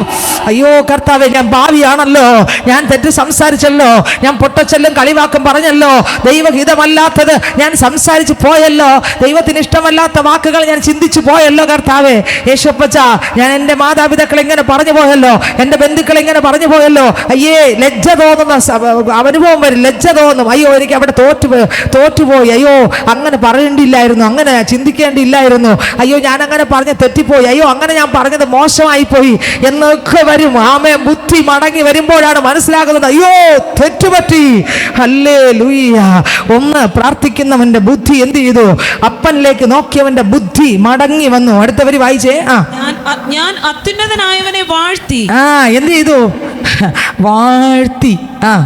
എന്നേക്കും ജീവിച്ചിരിക്കുന്നവനെ സ്മരിച്ച് ബഹുമാനിക്കുകയും ചെയ്തു. അവിടെ അതാണ് ഒരു ആരാധനയുടെ ഒരു ഭാഗം. ദൈവത്തിന് സ്തോത്രം. ഞാൻ പറഞ്ഞു, അബ്രഹാം ഇസഹാക്കിനെ കൊടുക്കാൻ പോകുമ്പോൾ ഏകജാതനാണ്, ഒറ്റ കുഞ്ഞേ ഉള്ളൂ. ദൈവത്തിന് സ്തോത്രം, ഒറ്റ കുഞ്ഞേ ഉള്ളൂ. ഇതിനെ കൊടുക്കാൻ പോകുമ്പോൾ ദൈവത്തിന് സ്തോത്രം പറഞ്ഞു, എന്തോന്നാ, ഞാനും ബാലനും കൂടെ എവിടെ പോയിട്ട് വരട്ടെ? ആരാധന കഴിച്ചു വരട്ടെ, ആരാധന കഴിച്ചു വരട്ടെ. അപ്പൊ യാഗം അർപ്പിക്കുന്നതിന് അബ്രഹാം ഇട്ട പേരെന്തോന്നാ? യാഗം. ദൈവത്തിനെ വലുതായി താൻ സ്നേഹിച്ച തൻ്റെ മോനെ യാഗം കൊടുക്കുന്നത് ആരാധനയായി കണ്ടതാണ് ആര്? അബ്രഹാം. ദൈവത്തിന് സ്തോത്രം. ആ മനുഷ്യൻ പറഞ്ഞു, ആരാധന കഴിച്ചു വരാം, ദൈവത്തിന് മഹത്വം. അവിടെ ഇതാ 2000 വർഷങ്ങൾക്ക് മുമ്പ് എന്നെ കേൾക്കുന്ന പ്രിയരെ, തൊട്ടപ്പുറത്ത് ഇതാ യാഗപീഠം ഒരുക്കി വെച്ച് ആ യാഗപീഠത്തിൽ വിറകടുക്കി ദൈവത്തിന് സ്തോത്രം യാഗവസ്തുവായി സ്വന്തം മോനെ പിടിച്ച് അബ്രഹാം കിടത്തുമ്പോൾ സ്തോത്രം ഒരു ഒച്ച കേട്ടു. ആ കഴുത്തിലേക്ക് കത്തി ആഞ്ഞതിനെ കട്ട് ചെയ്യാൻ പോകുമ്പോൾ ഒരു ശബ്ദം, വേണ്ട അബ്രഹാമേ, വേണ്ട വേണ്ട, ബാലന്റെ മേൽ തൊടരുത്. ഹല്ലേലൂയ. നീ ഒന്ന് തിരിഞ്ഞു നോക്കടാ, അപ്പുറത്തൊരു ആട്ടിൻകുട്ടി ഉണ്ട്, നോക്കിയേ. അത് ഏതാട്ടിൻകുട്ടി? അവിടെ കുരുങ്ങിക്കിടന്ന ആട്ടിൻകുട്ടിയാണ് നസ്രയനാകുന്ന യേശു. ഓ റപ്പലദര സക്കമാന റൂഡാവാന, മാനവജാതിയുടെ പാപത്തിന് വേണ്ടി കുരുങ്ങിക്കിടന്ന ഒരു ആട്ടിൻകുട്ടി, അത് നസ്രയനാകുന്ന യേശു എന്ന ആട്ടിൻകുട്ടി. ഇന്ന് പകൽക്കാലം ഞാൻ പറയട്ടെ, ഹല്ലേലൂയ. അവിടെ സ്വത്രം തന്നെ വിട്ടുകൊടുക്കുന്ന മോന് വേണ്ടി തന്നെ ഏൽപ്പിച്ചു കൊടുക്കുന്ന ദൈവത്തിന്റെ ഹിതങ്ങളെ അർപ്പിക്കുന്ന ഒരു സ്ഥലമാണ് ആരാധന എന്ന് വെളിപ്പെട്ടെങ്കിൽ, ഇവിടെ ദാനിയേലിന്റെ പുസ്തകത്തിനകത്ത് സ്വർഗത്തിലേക്ക് കണ്ണുകൾ ഉയർത്തി ഈ നെബൂഖദ്നേസർ രാജാവ് പ്രാർത്ഥിക്കുമ്പോൾ ഇതിനകത്ത് ദൈവത്തെ വാഴ്ത്തി സ്തുതിക്കുന്നത് ഒരു ആരാധനയെ മനസ്സിലാക്കുന്നു. ആ കണ്ണുകൾ ദൈവത്തിലേക്ക് ഉയർത്തുമ്പോൾ ആ പ്രാർത്ഥനയ്ക്കകത്ത് ഒരു ആരാധനയും കൂടെ ഉണ്ട്. കണ്ടോ, ആ പ്രാർത്ഥനയ്ക്കകത്ത് എന്തുണ്ട്? നെബൂഖദ്നേസർ ഒരു ആരാധനയും കൂടെ നടത്തി. എന്റെയും നിങ്ങളുടെ പ്രാർത്ഥനയ്ക്കകത്ത് ഒരു ആരാധന വെളിപ്പെടണം. അവിടെ ആ പ്രാർത്ഥനയുടെ ഒന്നാമത്തെ കാര്യം സ്തോത്രം, എന്നെ തന്നെ ക്രൂശിൽ വിട്ടുകൊടുക്കുന്ന സ്ഥലമാണ് പ്രാർത്ഥന. നിങ്ങൾക്ക് എത്രയൊക്കെ മനസ്സിലായി? ഹല്ലേലൂയ.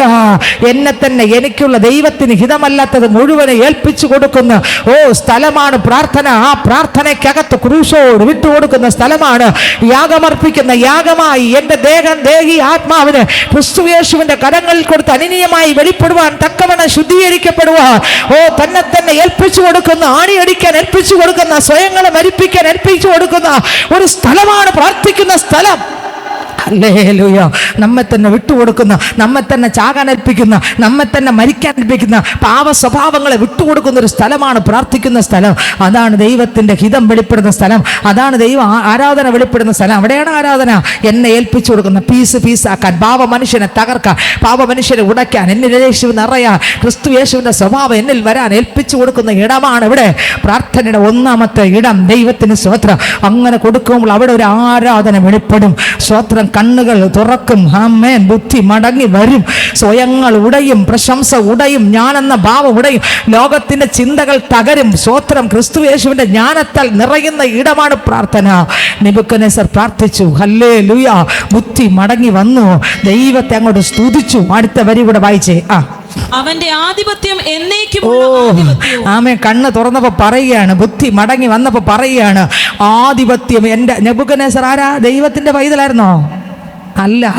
പക്ഷെ അയാൾ പറയുകയാണ്, കണ്ണ് തുറന്ന് പറയുകയാണ്, ആധിപത്യം ആർക്കുള്ളതാ? കണ്ടോ, കണ്ണ് തുറക്കുന്നവനെ കാണാൻ പറ്റും ആധിപത്യം ആർക്കെന്ന്. അല്ലെങ്കിൽ ആധിപത്യം ആർക്കെന്ന് കാണാൻ പറ്റത്തില്ല. അടുത്തവര് വായിച്ചേ. അവന്റെ രാജ്യത്വം തലമുറ തലമുറയായുള്ളത്. കണ്ണ് തുറന്നപ്പോ മനസ്സിലായി രാജ്യത്വം എങ്ങനെയുള്ളത്. കണ്ണ് സ്വർഗത്തിലേക്ക് ഉയർത്തി, കണ്ണ് തുറന്നു, അപ്പനെ കാണേണ്ടവണ്ണം ദർശിച്ചപ്പോൾ അവൻ പറയുകയാണ്, രാജ്യത്വം ഒരുവനെ ഉള്ളൂ, അതെന്റെ കർത്താവാണ്. ദൈവത്തിന് സ്തോത്രം. ഇതിനകത്ത് ആരാധന വരുന്നുണ്ട്, ഇതിനകത്ത് പ്രാർത്ഥന വരുന്നുണ്ട്, സ്വയങ്ങൾ മരിക്കുന്നുണ്ട്, ദൈവത്തെ കാണുന്നുണ്ട്, ദൈവം മഹത്വവാനാണെന്ന് വെളിപ്പെടുന്നുണ്ട്. ഇന്ന് പകൽക്കാലം ഞാൻ ചോദിക്കട്ടെ, നമ്മുടെ പ്രാർത്ഥനയുടെ തലത്തിനകത്ത് ഇത് വെളിപ്പെടാറുണ്ടോ? ഒരു ആരാധന, സ്വയങ്ങളെ ഇടിക്കുന്ന സ്ഥലമാണ് പ്രാർത്ഥന. ഞാനെന്ന ഭാവങ്ങളെ ഇടിച്ച് പ്രാർത്ഥിക്കുന്നതാണ് പ്രാർത്ഥന. കർത്താവേ, അങ്ങേപ്പോലെ എനിക്ക് നടക്കാൻ കഴിയാത്ത തലമാണ് അപ്പാ. യേശുവേ, എൻ്റെ ദൈവമേ, അങ്ങ് എന്നിൽ നിറയണമെന്ന് എന്നെ തന്നെ സ്വയങ്ങളെ വിട്ടുകൊടുത്ത് അപ്പൻ്റെ മുൻപിൽ ചാകാനേൽപ്പിക്കുന്ന ഇടമാണ് പ്രാർത്ഥിക്കുന്ന ഇടം. ഞാൻ എങ്ങനെയാണെന്ന് ഉള്ളതുപോലെ വെളിപ്പെടുത്തുന്ന സ്ഥലമാണ് പ്രാർത്ഥിക്കുന്ന ഇടം. എൻ്റെ അടുത്ത് മറ്റാരും കാണത്തില്ല. ഞാൻ ഇവൻ്റെ ദൈവം തമ്മിൽ ഇരിക്കുമ്പോൾ ഞാൻ പരാജയപ്പെടുന്ന സകല ഏരിയകളും പിതാവിനോട് പറയുന്ന സ്ഥലമാണ് പ്രാർത്ഥനാ സ്ഥലം. നിങ്ങൾ എത്ര പേര് പറയാറുണ്ട്? നമുക്കിന്ന് ലോകത്തോടുള്ള ആർത്തി തീർന്നിട്ടില്ല, നമുക്കിന്ന് ലോകത്തോടുള്ള ഇഷ്ടങ്ങളും തീർന്നിട്ടില്ല. കണ്ണുകൾക്ക് ആനന്ദമുള്ളതെല്ലാം നമ്മൾ സ്വത്രം അത് ആസ്വദിക്കുകയും ചെയ്യും, അത് ഉപയോഗിക്കുകയും ചെയ്യും. അത് എത്ര വചനം കേട്ടാലും നമ്മൾ കീറുകയില്ല. മുട്ടികളെ പോലെ ഞാൻ എന്തോ ആണെന്നൊക്കെ പറഞ്ഞ് നമ്മളങ്ങ് വചനം കേൾക്കുന്നെങ്കിലും സഹോദരങ്ങളെ, ഇതൊന്നും അനേകരുടെ അകത്ത് ഇറങ്ങുന്നുമില്ല, ഇത് അനേകരുടെ അകത്ത് വീഴുന്നുമില്ല. വില കൊടുക്കേണ്ടതിന് വില വരുന്നുമില്ല. വില ഇല്ലാത്തതിൻ്റെ പുറകെ പൊയ്ക്കൊണ്ടിരിക്കുമ്പോൾ ഇന്ന് ഈ പകൽക്കാലം ദൈവത്തിൻ്റെ ആത്മാവ് എന്നോട് നിങ്ങളോടും പറയുകയാണ്, വിലയുള്ള ക്രിസ്തുവിന് നീ വില കൊടു. വില ഇല്ലാത്തതിനെ വലിച്ചെറി, വേസ്റ്റ് ബോക്സിൽ വലിച്ചെറി. ക്രിസ്തുവായിട്ടുള്ള ബന്ധങ്ങളെ ഉടയ്ക്കുന്ന ചിലതിനെ വലിച്ചെറി.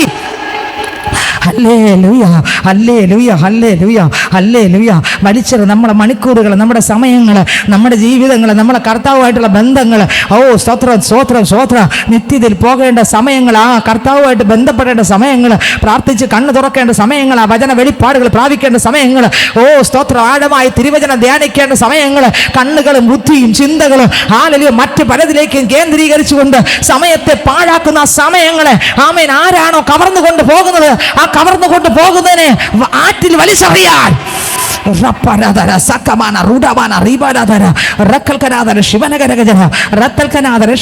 വലിച്ചെറിയുന്നിട്ട് ഇല്ല. നമ്മൾ പറയില്ല, ഞാൻ ഇത്ര രൂപ എടുത്ത് വാങ്ങിയത് എങ്ങനെ ഞാൻ വലിച്ചെറിയും, ഇത്ര രൂപ എടുത്ത് വാങ്ങിയതാ. ഞാൻ പറയാം, നിന്നെ ഇത്ര രൂപ, നിന്റെ ഇന്ന സാധനം നിന്നെ കൊണ്ടെത്തിക്കുന്നത് നിത്യത്തിലോട്ടല്ല, ആ പാപത്തിന്റെ പടുകുഴിയിലേക്കാണ്. ആ പാപം ചെയ്യുന്നവൻ വീഴുന്ന പടുകുഴിയിലേക്കാണ്. ഇന്ന് പകൽക്കാലം ഇതെല്ലാം വലിച്ചെറിഞ്ഞിട്ട് പറ, എനിക്ക് യേശു മതി. പാട്ടുകാരൻ പാടി, യേശു മതി, ആ സ്നേഹം മതി, തൻ ക്രൂശു മതി എനിക്ക്, യേശു മതി, തൻ ഗീതം മതി, നിത്യജീവൻ മതി എനിക്ക്, യേശു മതി, ആ സ്നേഹം മതി, തൻ ക്രൂശു മതി എനിക്ക്, യേശു മതി, തൻ ഗീതം മതി, നിത്യജീവൻ മതി എനിക്ക്. എനിക്കെന്റെ ആശ്രയം യേശുവത്രേ, സർവശക്തനാമൻ യേശുവത്രേ, ഞാൻ അവൻ കൈകളിൽ സുരക്ഷിതനാ, യേശു മതിയായവൻ, യേശു മതി, ആ സ്നേഹം മതി, തൻ ക്രൂശു മതി എനിക്ക്, യേശു മതി, തൻ ഗീതം മതി, നിത്യജീവൻ മതി എനിക്ക്, യേശു മതി, ആ സ്നേഹം മതി, തൻ ക്രൂശു മതി എനിക്ക്, യേശു മതി, തൻ ഗീതം മതി, നിത്യജീവൻ മതി എനിക്ക്. Hallelujah, hallelujah. നമ്മുടെ മണിക്കൂറുകൾ, നമ്മുടെ ദിവസങ്ങൾ എല്ലാം മറ്റു പലതിലേക്കും നമ്മൾ പോകുമ്പോൾ ഹല്ലേലൂയ. ഞാൻ ചിന്തിച്ച കാര്യങ്ങൾ നിങ്ങളോട് പറയാം. നിങ്ങൾ എങ്ങനെ അത് അംഗീകരിക്കുമെന്ന് എനിക്ക് അറിഞ്ഞുകൂടാ. ചിലരെങ്കിലും ചിലപ്പോൾ ചിലരെ അംഗീകരിച്ചിരിക്കാം, ചിലരെ ചിലപ്പോൾ റിജക്റ്റ് ചെയ്തിരിക്കാം. ദൈവത്തിന് സ്തോത്രം. അംഗീകരിച്ചാലും റിജക്റ്റ് ചെയ്താലും റിസീവ് ചെയ്താലും ഞാൻ ഒരു കാര്യം പറയാം, ദൈവത്തിന് സ്തോത്രം. ഹല്ലേലൂയ. അത് നിങ്ങൾക്കങ്ങ് വിട്ടു തന്നിരിക്കുന്നു. ഞാൻ ചിന്തിച്ചിട്ടുണ്ട്, കർത്താവേ, 10,000, 10,000, 15,000, 20,000 രൂപയുടെ മൊബൈൽ ഫോണ് ജനത്തെ രാവിലെ തൊട്ട് രാത്രി വരെ, രാത്രിയോട് നേരം വെളുക്കുന്നവരെ വശീകരിച്ച് എന്തെല്ലാം രോഗത്തിനും പാപത്തിനും നരകത്തിനും യാതനയ്ക്കും ആ ഓഹരിക്കാരാക്കിക്കൊണ്ട് ഈ മൊബൈൽ ഫോണ് പാപം ചെയ്യിക്കുന്നു എന്ന് തിരിച്ചറിഞ്ഞ് ഇതിനെല്ലാം കിണറ്റിക്കൊണ്ട് അടിച്ച് പൊട്ടിച്ചെറിയേണ്ട മനുഷ്യൻ ഇതിനെ തന്നെ വീണ്ടും പാല് കൊടുത്ത് തേന് കൊടുത്ത് പൂജിച്ച് ഇതിനകത്ത് എന്തോ ഒരു സംഭവം ഉണ്ടെന്ന് പറഞ്ഞിരിക്കുമ്പോൾ ഇതിനകത്തിരിക്കുന്ന 30 ദുർഭൂതങ്ങൾ മനുഷ്യന്റെ കണ്ണും കൈയും വികാര ബുദ്ധി പ്രാണന തലങ്ങളെ മണിക്കൂറുകളെ സമയങ്ങളെ അപകരിച്ച് ജീവിതങ്ങളെ അപകരിച്ച് സമാധാനത്തെ അപകരിച്ച് സ്വസ്ഥതയെ അപകരിച്ച് സ്വഭാവത്തെ അപകരിച്ച് പ്രാർത്ഥനാ സമയം അപകരിച്ച് വിശുദ്ധ ജീവിതം അപകരിച്ച് വിശ്വാസം അപകരിച്ച് ഇത് കാണാൻ വേണ്ടിയുള്ള അങ്കരാപ്പിൽ വെപ്രാളവും പെടയലും കാണിക്കുന്ന ഒരു പെടയലുണ്ടല്ലോ മൊബൈൽ കാണാൻ. ഈ ഒരു പെടയൽ ക്രിസ്തുവിനെ കാണാനുണ്ടോ? Hallelujah, hallelujah, hallelujah, hallelujah. അത് എല്ലാം അതിനകത്ത് കാണാം. അതിൻ്റെ ആ ഹിസ്റ്ററി എടുത്ത് നോക്കി അറിയാം. ഹിസ്റ്ററിയൊക്കെ പലരും ഡിലീറ്റ് ചെയ്ത് രാത്രി തന്നെ കളയും, കിടന്നുറങ്ങുമ്പോൾ കളയും. കാരണം രാത്രി വല്ലം കണ്ണടഞ്ഞു പോയി രാവിലെ ആരെങ്കിലും എടുത്തു നോക്കിയ അമ്പടം എടുക്കാ. ഹല്ലേലൂയ. ഹിസ്റ്ററി വരെ ഈ മൊബൈലിൻ്റെ ഹിസ്റ്ററി ഉണ്ട് ഇതിനകത്ത്. ആരൊക്കെ എന്ത് കണ്ടാലും വാച്ച് ചെയ്താലും ഇതിനകത്ത് അറിയാൻ പറ്റും. ചിലരത് ഡിലീറ്റ് ചെയ്യും, ചിലർ ഡിലീറ്റ് ചെയ്യും. അറിയത്തില്ലാത്തവരങ്ങനെ ഇട്ടിരിക്കും. ഞാൻ പറയാം, ദൈവത്തിന് സ്തോത്രം, അനേകരുടെ ഹിസ്റ്ററികൾ ഇവിടെ ഡിലീറ്റ് ചെയ്യാനും ഡിലീറ്റ് ചെയ്യാത്ത ഒരു ബാങ്ക് സ്വർഗത്തിലുണ്ട്. ആമേൻ. അവിടെ ഒന്നും ഡിലീറ്റ് ആയിട്ടില്ല, ഇവിടെ മാത്രമേ ഡിലീറ്റ് ആയിട്ടുള്ളൂ. എൻ്റെയും നിങ്ങളുടെ പ്രാർത്ഥന പോയത് എവിടെ? വിശുദ്ധ ജീവിതം പോയത് എവിടെ? ആരാധന പോയത് എവിടെ? സഭാരാധന മുടങ്ങിയത് എവിടെ? ഓ, രാവിലെ എണീറ്റ് പള്ളിയിൽ പ്രാർത്ഥിച്ചുകൊണ്ട് പള്ളി വരാൻ നമുക്ക് താമസിക്കുന്നത് എന്തെന്നറിയാമോ? 1:30, 2:30, 3:30, 4 മണി 4:30 വരെ ഇതിലിരിക്കും. ഇരുന്ന് കഴിഞ്ഞിട്ട് ആരും കാണൂല, മുറി കുട്ടിയിട്ട് ഞങ്ങൾ ഇരുന്ന് ആരും കാണൂല. പിന്നെ രാവിലെ ആകുമ്പോൾ 5 മണിക്ക് അടിച്ചു കുടഞ്ഞ് ഒരു അല്പം ഉറങ്ങും. 7 മണിയായാലും തല പൊങ്ങണ്ടേ? എങ്ങനെ പൊങ്ങാൻ? 8 മണിക്കൂർ കുറഞ്ഞത് ഉറങ്ങണം, 7 മണിക്കൂറെങ്കിലും ഉറങ്ങണം. ചിലർക്ക് 5 മണിക്കൂറെങ്കിലും ഉറങ്ങിയില്ലെങ്കിൽ എണീക്കാൻ പറ്റത്തില്ല. 4 മണിക്കൂറെങ്കിലും ഉറങ്ങണ്ടേ? ഉറങ്ങാൻ കിട്ടുന്നില്ല സമയം. 4 മണിക്കൂർ ഇല്ല. അത്രയും സമയവും ഇത് കവർന്നു, പകല് മൊത്തം കവർന്നു. ഒരു കിണി വരും, നോക്കും, പടപടപടപട. പ്രാർത്ഥന നോക്കൂല, പള്ളിയും നോക്കൂല, ആരാധന നോക്കൂല. മുട്ടുമടക്കി പ്രാർത്ഥിക്കുമ്പോഴും കിണി വരും, ഉടനെ എടുക്കും. പണ്ട് കിണിയില്ല. അന്ന് പ്രാർത്ഥന തീ പോലെയായിരുന്നു. അന്ന് കുടുംബങ്ങളിൽ പ്രാർത്ഥനകൾ, ആരാധനകൾ തീ പോലെയായിരുന്നു. അന്ന് സാത്താൻ ദേശത്ത് അടുക്കൂല, കുടുംബങ്ങളിൽ അടുക്കൂല. ഇന്ന് എന്താ സംഭവിച്ച ജനത്തിന്? ഓ, റപ്പലാദര സകമാന റൂഡമാന റീബാലാദര സകൽഗനാദര ക്ഷിമനഗരഗജര. ദൈവത്തിന് സ്വോത്രം, ദൈവത്തിന് സ്വോത്രം. ക്രിസ്തുവിന് കൊടുക്കേണ്ട മഹത്വം, ക്രിസ്തുവിന് കൊടുക്കേണ്ട മഹത്വം ക്രിസ്തുവിന് കൊടുക്കാതെ കണ്ണൊന്നും തുറന്നെങ്കിൽ നമ്മുടെ കണ്ണൊന്നും തുറന്നെങ്കിൽ ഓ, ദൈവത്തിന് ഹിതമല്ലാത്തതെല്ലാം ഒന്ന് ബ്ലോക്ക് ചെയ്യാൻ കഴിഞ്ഞെങ്കിൽ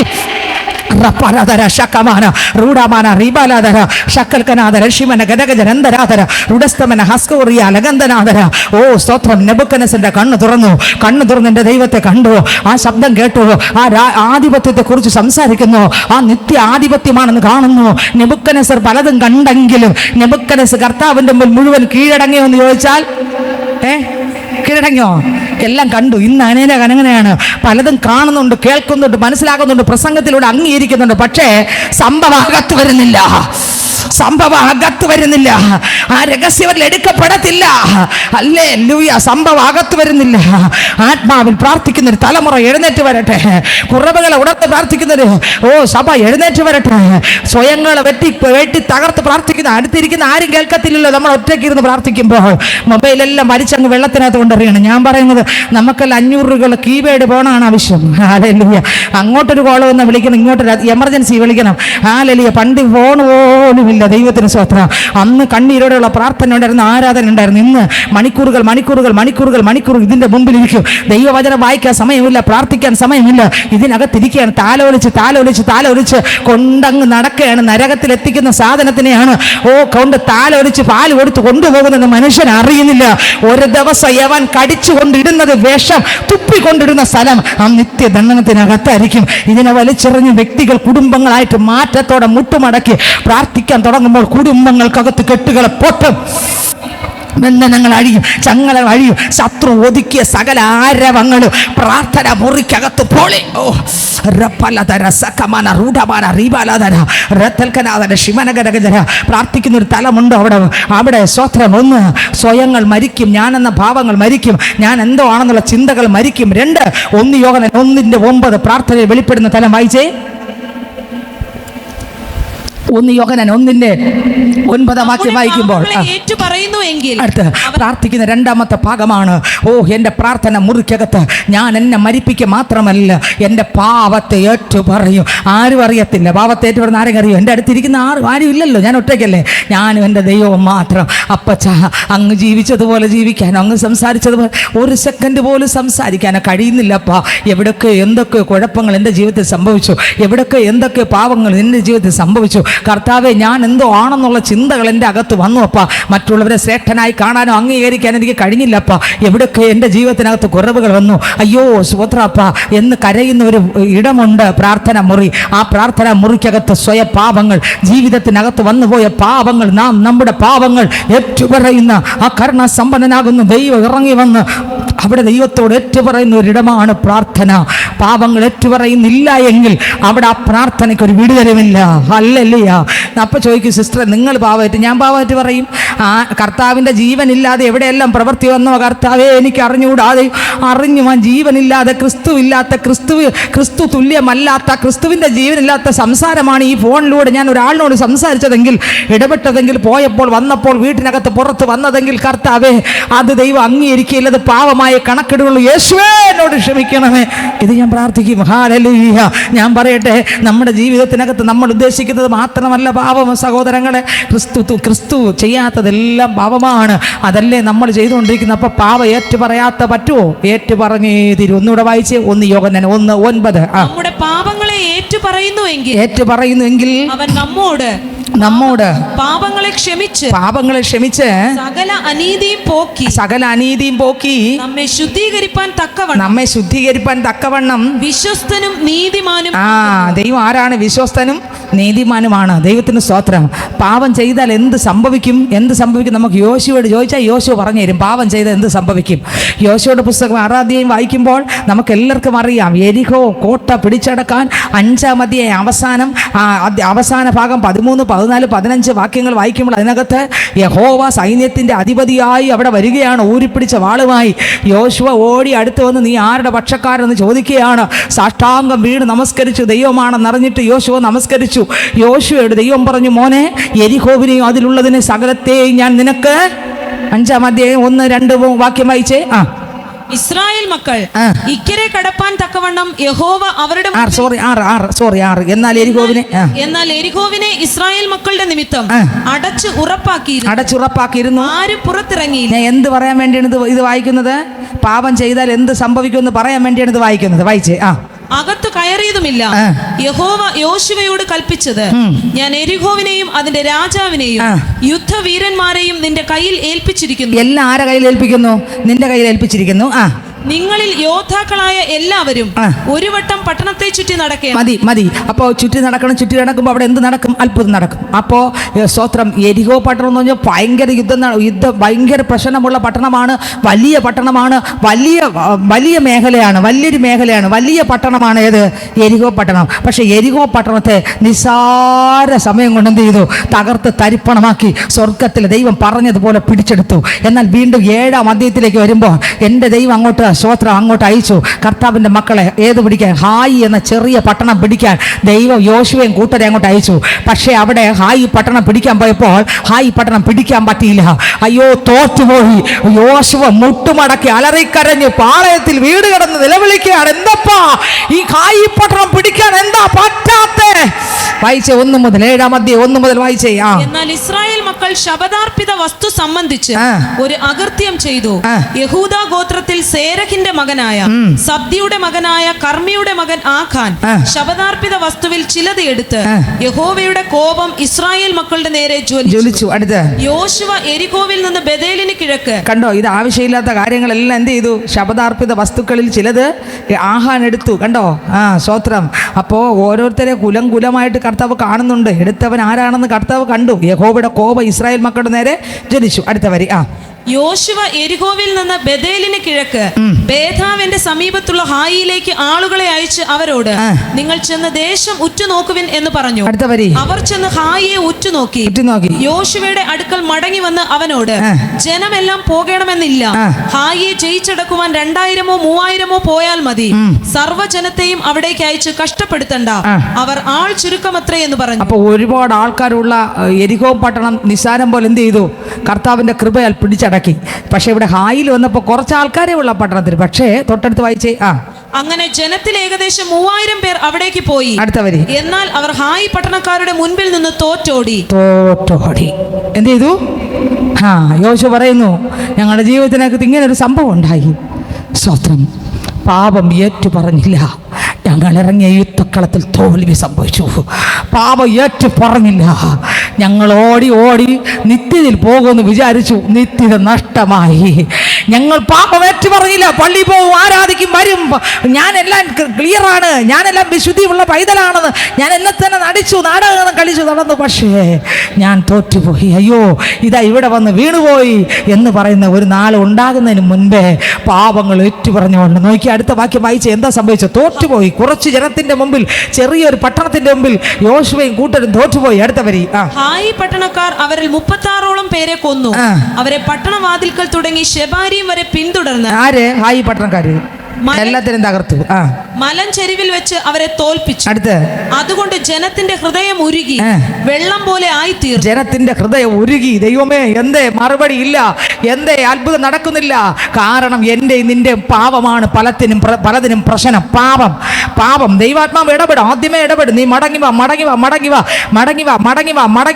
ആത്മാവ് ഇടപെടും. നീ ഇങ്ങനെ മടങ്ങിവാ. ദൈവവേലക്കാർ കൂടെ പറയും, നീ പെട്ടെന്ന് ഇങ്ങനെ വരണം കേട്ടോ എന്ന് പറയും. മടങ്ങി വന്നില്ലെങ്കിൽ തൊട്ടപ്പുറത്തൊരു കുരുക്ക് കാണും. തൊട്ടപ്പുറത്ത്. കാരണം ആലോചന ദൈവം കൊടുത്തിട്ടും എന്ത് ചെയ്തില്ല? തൊട്ടപ്പുറത്ത് എന്തുണ്ട്? ഒരു കുരുക്ക് വന്ന് വീഴുമ്പോഴായിരുന്നു അയ്യോ. എന്നാലും ചിലപ്പോൾ ദൈവാലോചന പറഞ്ഞവരുടെ ദൈവാലോചന ഓർമ്മ കാണൂല. കുരുക്കിലകപ്പെട്ടു. കാരണം ഞാൻ ഇങ്ങനെ ചെയ്തതിലാണ് എന്നോട് ഇങ്ങനെ ദൈവാലോചന ഒന്ന് പറഞ്ഞു. ഇതിൽ നിന്നെല്ലാം നീ പൊട്ടിച്ച് നിൻ്റെ പാപത്തെ വിട്ടുതിരിഞ്ഞ് പണ്ട് നീ എങ്ങനെ ദൈവഭാഗത്ത് വന്നപ്പോൾ നീ ഏതെല്ലാം പാപം ഏറ്റുപറഞ്ഞ് ഉപേക്ഷിച്ച് ദൈവഭാഗത്ത് മുട്ടുമടക്കിയോ അതുപോലെ നീ പെട്ടെന്ന് മടങ്ങി വന്നോ നിനക്കിത് വേണ്ട ശരിയാവൂല എന്ന് മുഖത്ത് നോക്കി ചെന്ന് ആദ്യം ചിലപ്പോൾ എന്ത് ചെയ്യും? ഒന്നുകിൽ വചനത്തിലൂടെ പറഞ്ഞിട്ട് കേട്ടില്ലെങ്കിൽ ചിലപ്പോൾ ദൈവത്തിൻ്റെ ആത്മാവ് പ്രസ് ചെയ്ത് ചിലരെ അങ്ങ് വിടും. ചെന്ന് പറയും. ചിലപ്പോൾ വചനത്തിലൂടെയൊക്കെ പറയും, അല്ലാതെയൊക്കെ പറയും, പ്രാർത്ഥിക്കുമ്പോഴൊക്കെ പറഞ്ഞു നോക്കും. അംഗീകരിക്കുന്നതെന്ന് കണ്ട ആത്മാവ് പ്രസ് ചെയ്ത് നേരിട്ട് പറയിക്കും. എങ്ങനെ? ആർക്ക് വേദന വന്നാലും വന്നില്ലെങ്കിലും എന്ത് ചെയ്യും? വേദന വന്നില്ലെങ്കിലും ചിലപ്പോൾ അങ്ങനെ പറയുമ്പോൾ പള്ളിയൊക്കെ അങ്ങ് വിട്ടുകളയും. എന്നാലും വിഷയമില്ല, ദൈവം പറഞ്ഞല്ലോ. ദൈവത്തിന് സ്തോത്രം. വേദന വന്നില്ലെങ്കിലും ചെന്ന് പറയും. പറഞ്ഞു കഴിയുമ്പോൾ എന്നൊക്കെ പറഞ്ഞ് അപ്പോഴത്തേക്ക് പോവും. അപ്പോഴേ ചിന്തിക്കും ഇവർക്ക് വേറെ വേലയില്ല എന്നൊക്കെ മനസ്സുകൊണ്ട് ചിലപ്പം പിറുപിറുക്കുമായിരിക്കാം. ചിലപ്പം വിചാരിക്കുമായിരിക്കാം രക്ഷപ്പെടണമെന്ന് വിചാരിക്കുമായിരിക്കാം. ചിലപ്പോൾ രക്ഷപ്പെടണമെന്ന് വിചാരിച്ചാലും രക്ഷപ്പെടാൻ പറ്റൂല. ചിലപ്പോൾ വിചാരിക്കും ഇവർക്കൊന്നും വേറെ വേലയില്ല, കുറേ ബന്ധക്കോസുകാർ ഇറങ്ങിയിട്ടുണ്ട് എന്നങ്ങ് ചിന്തിച്ച് ഏതെങ്കിലും വാക്കിനൊക്കെ പൂട്ടി അങ്ങ് പിടിക്കും. ദൈവത്തിന് സ്തോത്രം. പിന്നത്തെ കുറച്ച് ദിവസം കഴിയുമ്പം ശത്രു ഇട്ട വല നല്ല വിശാലമാകും. ചിലർ ഉടനെ ഓർത്തെടുക്കും, ദൈവമേ കഴിഞ്ഞ ഇത്ര മാസം മുമ്പ് അല്ലെങ്കിൽ ഇത്ര നാളുകൾക്ക് മുമ്പ്, മാസങ്ങൾക്ക് മുമ്പ്, വർഷങ്ങൾക്ക് മുമ്പ് ഇന്ന ആൾ എന്നോട് പറഞ്ഞു നീ പെട്ടെന്ന് മടങ്ങി വാ, പാപം ഇനി അതിലോട്ട് പോവരുത്, പോയാൽ നീ പോക്കാണ് എന്ന് പറഞ്ഞു. ഞാൻ ഈ ചെയ്തതിൻ്റെ കുരുക്കാണ് ഇപ്പം അപ്പുറത്ത് വന്നതെന്ന് കണ്ണ് തുറന്നിട്ടില്ല അനേകരുടെ. സ്തോത്രം. അപ്പോൾ ആ കുരുക്ക് പൊട്ടണമെങ്കിൽ എന്ത് ചെയ്താൽ മതി? ഒരു പക്ഷേ എന്ത് ചെയ്താൽ മതി? പറ, കേൾക്കുന്നവർ പറ. ആ ദൈവ വേലക്കാർ വെളിപ്പെടുത്തിയ കാര്യത്തിൻ്റെ മുമ്പിൽ മുട്ടുമടക്കി, ദൈവ വേലക്കാരെ മുമ്പിലല്ല, ദൈവത്തിൻ്റെ മുമ്പിൽ മുട്ടുമടക്കിയിട്ട് അപ്പാ ഇന്ന ആൾ പറഞ്ഞിട്ട് ഞാൻ അത് ചവറ്റുകുട്ടയിൽ വലിച്ചെറിഞ്ഞു, ഞാനിതാ തിരിച്ചെടുക്കുന്നു അപ്പാ യേശുവേ ഇതാ മുട്ടുമടക്കുന്നു. ദൈവ വേലക്കാരിലൂടെ ദൈവാത്മാവ് ഇടപെട്ട് പറഞ്ഞാൽ അത് കറക്റ്റായിരിക്കും. ദൈവവേലക്കാരിലൂടെ ദൈവാത്മാവ് ഇടപെട്ട് നമ്മളോട് നേരിട്ട് എന്തെങ്കിലും പറഞ്ഞാൽ അത് കറക്റ്റ്. അവർക്ക് വേറെ ഒന്നിനുമല്ല പറയുന്നത്. അവർക്ക് കുറേ പേരോ പ്രശസ്തിയോ പദവിയോ ഒന്നും എടുക്കാനല്ല പറയുന്നത്. വട്ട് പിടിച്ചവർ ഏകൂന് ദൈവം ഞാൻ ചിലപ്പോഴൊക്കെ ചിന്തിക്കും, ചില അടുത്തൊക്കെ എന്നെ വിടുമ്പോൾ ഞാൻ പറഞ്ഞിട്ട് തിരിച്ചു വരുമ്പോഴും അല്ലാതെ നേരിട്ട് പറയുമ്പോൾ, അല്ലാതെ പ്രാർത്ഥനയ്ക്ക് പോകുമ്പോൾ മുഖത്ത് നോക്കി പറയുന്നിട്ട് തിരിച്ചു വരും. കർത്താവ് ഞാനല്ലല്ലോ അവിടെ പറഞ്ഞേ, എന്തിനിങ്ങനെ പറയിച്ചു, അവർക്ക് എന്ത് തോന്നിക്കാണുന്നൊക്കെ ഞാൻ എൻ്റെ മനുഷ്യ ചിന്തി വീട്ടിൽ വന്നിരുന്ന് ചിന്തിക്കും. സ്തോത്രം. പിന്നത്തെ കർത്താവിനോട് പറഞ്ഞു, യേഹൂവിനെ ഞാൻ അഭിഷേകം ചെയ്തപ്പോൾ അവൻ അവന് പ്രാന്തനെ പോലെ പോയി. ചില സന്ദർഭത്തിൽ നിന്നെ പ്രാന്തിയെ പോലെ ഞാൻ അയക്കുന്നത് ആ കുടുംബത്തിനകത്ത് ഇന്ന വിഷയത്തിനകത്ത് വരാൻ പോകുന്ന ഒരു വിപത്തിൽ നിന്ന് രക്ഷപ്പെടാൻ വേണ്ടി മുട്ടുമടക്കാൻ വേണ്ടി ഞാൻ നിന്നെ പറഞ്ഞയക്കുകയാണ്. നീ പറ, കേട്ടാലും കേൾക്കാഞ്ഞാലും, മുട്ടുമടക്കിയാലും അംഗീകരിച്ചാലും നീ പറ. ഓ ദൈവത്തിന് സ്വോത്രം, ദൈവത്തിന് സ്വോത്രം. ദൈവ വേലക്കാർക്ക് കർത്താവ് പറഞ്ഞു കൊടുക്കുമ്പോൾ കർത്താവിൻ്റെ വേലക്കാരെന്ത് ഈ മുഖത്ത് നോക്കി പറയും. ആരൊക്കെ എന്തൊക്കെ പറഞ്ഞാലും അവർക്ക് വിഷയമല്ല. ദൈവത്തിന് സ്വോത്രം. ഹല്ലേലൂയ. അപ്പോൾ ഹായ് പട്ടണം ഇതാ പിടിച്ചടക്കാൻ പോകുമ്പോൾ അവർ തോറ്റുപോയി. അയ്യോ യോശുവ തകർന്നു, ഇത്രയും ചെറിയ ജനക്കൂട്ടം നിന്നാൽ ഞങ്ങൾ തോറ്റുപോയല്ലോ. മാത്രമല്ല ഒരുപാട് ആ യുദ്ധത്തിൽ തകരുകയും ചെയ്തു. അങ്ങനെ യോശുവ എന്ത് ചെയ്തു? അടുത്ത വാക്യം വായിച്ചേ. യോശുവ വസ്ത്രം കീറി, ജനം ഉരുകി തകർന്നു. അപ്പോൾ യോശുവ ഉണ്ടല്ലോ വസ്ത്രം കീറി. അടുത്തവരെ പെട്ടകത്തിന്റെ മുൻപിൽ അവനും ഇസ്രായേൽ മൂപ്പന്മാരും തലയിൽ മണ്ണ് വാരി ഇട്ടുകൊണ്ട് സന്ധ്യ വരെ സാഷ്ടാംഗം വീണ് കിടന്നു. എത്ര വരെ? സന്ധ്യ വരെ സാഷ്ടാംഗം വീണ് കിടന്നു. അടുത്ത വരി. അയ്യോ കർത്താവായ യഹോവേ, അയ്യോ വിളിച്ചോ, അയ്യോ കർത്താവായ യഹോവേ, ഞങ്ങളെ നശിപ്പിപ്പാൻ അമോര്യരുടെ കയ്യിൽ ഏൽപ്പിക്കേണ്ടതിന് നീ ഈ ജനത്തെ യോർദാൻ ഇക്കരെ കൊണ്ടുവന്നത് എന്ത്? ഞങ്ങൾ യോർദാൻ അക്കരെ പാർത്തിരുന്നുവെങ്കിൽ മതിയായിരുന്നു. അടുത്ത വരി. യഹോവേ, ഇസ്രായേൽ ശത്രുക്കൾക്ക് പുറം കാട്ടിയ ശേഷം ഞാൻ എന്തു പറയേണ്ടു? കനാന്യരും ദേശനിവാസികളൊക്കെയും കേട്ടിട്ട് ഞങ്ങളെ ചുറ്റിവളഞ്ഞ് ഭൂമിയിൽ നിന്ന് ഞങ്ങളുടെ പേർ മായ്ച്ചു കളയുമല്ലോ. എന്നാൽ നീ നിന്റെ മഹത്തായ നാമത്തിനു വേണ്ടി എന്തു ചെയ്യുമെന്ന് യോശുവ പറഞ്ഞു. യഹോവ യോശുവയോട് അരുളി ചെയ്തത്, എഴുന്നേൽക്ക, നീ ഇങ്ങനെ സാഷ്ടാംഗം വീണ് കിടക്കുന്നത് എന്തിന്? യോശുവ അല്ല പാപം ചെയ്തത്. യോശുവയുടെ ദൈവം ചോദിക്കുകയാണ്, മോനെ നീ എന്തിനടാ ചുമ്മാ സാഷ്ടാംഗം വീണ് കിടക്കുന്നത്? അപ്പൊ പാപം ഏറ്റു പറഞ്ഞില്ലെങ്കിൽ യുദ്ധക്കളത്തിൽ എന്ത് ചെയ്യും? തോൽവി വരും. ക്രിസ്തുവിനായിട്ട് ജീവിക്കാൻ പറ്റൂല പാപം ഏറ്റു പറഞ്ഞില്ലെങ്കിൽ. ജയജീവൻ നയിക്കാൻ പറ്റത്തില്ല. ഇവിടെ ഇതാ തോറ്റുപോകാൻ കാരണം യോശുവയല്ല. യോശുവ ഒടുക്കും പലതും പ്രശ്നങ്ങൾ ഉണ്ടാകും. സ്വോത്രം. യുദ്ധം തോറ്റു. അടുത്ത വരി. അവർ മോഷ്ടിച്ച് മറവ് ചെയ്ത് തങ്ങളുടെ സാമാനങ്ങൾക്കിടയിൽ അത് വെച്ചിരിക്കുന്നു. ഇസ്രായേൽ മക്കൾ ശാപഗ്രസ്തരായി തീർന്നതുകൊണ്ട് ശത്രുക്കളുടെ മുൻപിൽ നിൽപ്പാൻ കഴിയാതെ ശത്രുക്കൾക്ക് പുറം കാട്ടേണ്ടി വന്നു. ശാപം നിങ്ങളുടെ ഇടയിൽ നിന്ന് നീക്കാതിരുന്നാൽ ഞാൻ നിങ്ങളോടുകൂടെ ഇരിക്കയില്ല. ഇത് നീങ്ങിയില്ലെങ്കിൽ കർത്താവേ എൻ്റെ കൂടെ ഉണ്ടെന്ന് പറയാം, പക്ഷെ ആരില്ല. എല്ലാ തോന്നിയ ദിവസം പോലെ ജീവിച്ചിട്ട് കർത്താവിൻ്റെ കൂടെ ഉണ്ടെന്ന് ഞാൻ കാണുമോ? ഒരിക്കലും ഇല്ല, കാണൂല. എൻ്റെ ഇഷ്ടത്തിനാണ് ഞാൻ ജീവിക്കുന്നത്. അപ്പോൾ എൻ്റെ കൂടെ എൻ്റെ ഇഷ്ടം നടത്തുന്ന പിശാചേ ഉള്ളൂ, ദൈവമല്ല ഉള്ളത്. ഹാലലിയ. ദൈവം പറഞ്ഞു ഞാൻ കാണത്തില്ല. നോക്കിയേ, അവിടെ തോറ്റു. അവസാനം പലവട്ടം ആഹാനോട് പറഞ്ഞു, എടാ നിന്റെ പാവം നീ ഏറ്റുപറഞ്ഞില്ല. ദൈവത്തിന് സ്വോത്രം. നമുക്കറിയാം അവിടെ ഏറ്റുപറയാത്ത നിമിത്തം അവിടെ പ്രശ്നങ്ങളുണ്ടായി. നമ്മൾ ഏറ്റുപറഞ്ഞാൽ പാവം ഏറ്റുപറയുമ്പോൾ അവിടെ വലിയൊരു ദൈവത്തിൻ്റെ പ്രവൃത്തി വെളിപ്പെടും. ഇന്ന് ഇതിനകത്ത് പാവം ഏറ്റുപറയാൻ മനസ്സുണ്ടെങ്കിൽ പൈതലെ പ്രാർത്ഥന, പാവം ഏറ്റുപറയുന്നൊരു തലമാണ് പ്രാർത്ഥന. ആ പ്രാർത്ഥനയ്ക്കകത്ത് ആരാധന വരും. സ്വയങ്ങൾ മരിക്കും, ഞാനെന്ന ഭാവങ്ങൾ എടിയും, തങ്ങളെ തന്നെ ഏൽപ്പിച്ചു കൊടുക്കും. ഒരു കർത്താവിലേക്ക് നോക്കും, ബുദ്ധി മടങ്ങി വരും, കുറവുകളെ ഉണരും, പാപങ്ങളെ ഏറ്റുപറഞ്ഞു ഉപേക്ഷിക്കും. ഞാൻ പാപം ചെയ്തു പോയി, എൻ്റെ ദൈവമേ എന്നോട് കരുണ കാണിക്കണമേ എന്ന് വീണ്ടും ആ പാപം ചെയ്യുന്നല്ല, അതിൽ നിന്ന് മടങ്ങി വരുന്ന സ്ഥലമാണ് എവിടെ? പ്രാർത്ഥന. ഹല്ലേലൂയ. പ്രാർത്ഥന യാചിക്കുന്ന സ്ഥലമാണ്. വീണ്ടും മൂന്നാമത് ഒറ്റ കാര്യം കൂടെ ചിന്തിച്ച് നമുക്ക് പ്രാർത്ഥിക്കാം. ദൈവത്തിന് സ്തോത്രം. വീണ്ടും പ്രാർത്ഥനയെക്കുറിച്ച് നമ്മൾ ധ്യാനിക്കുമ്പോൾ പ്രാർത്ഥന സ്തോത്രം നമ്മൾ നേരത്തെ പറഞ്ഞു, ആരാധന പ്രാർത്ഥനയുടെ ഭാഗമാണ്, നമ്മെ തന്നെ ഏൽപ്പിച്ചു കൊടുക്കുക. 2, പ്രാർത്ഥന പാപങ്ങളെ ഏറ്റുപറയുന്ന സ്ഥലമാണ്. എവിടം?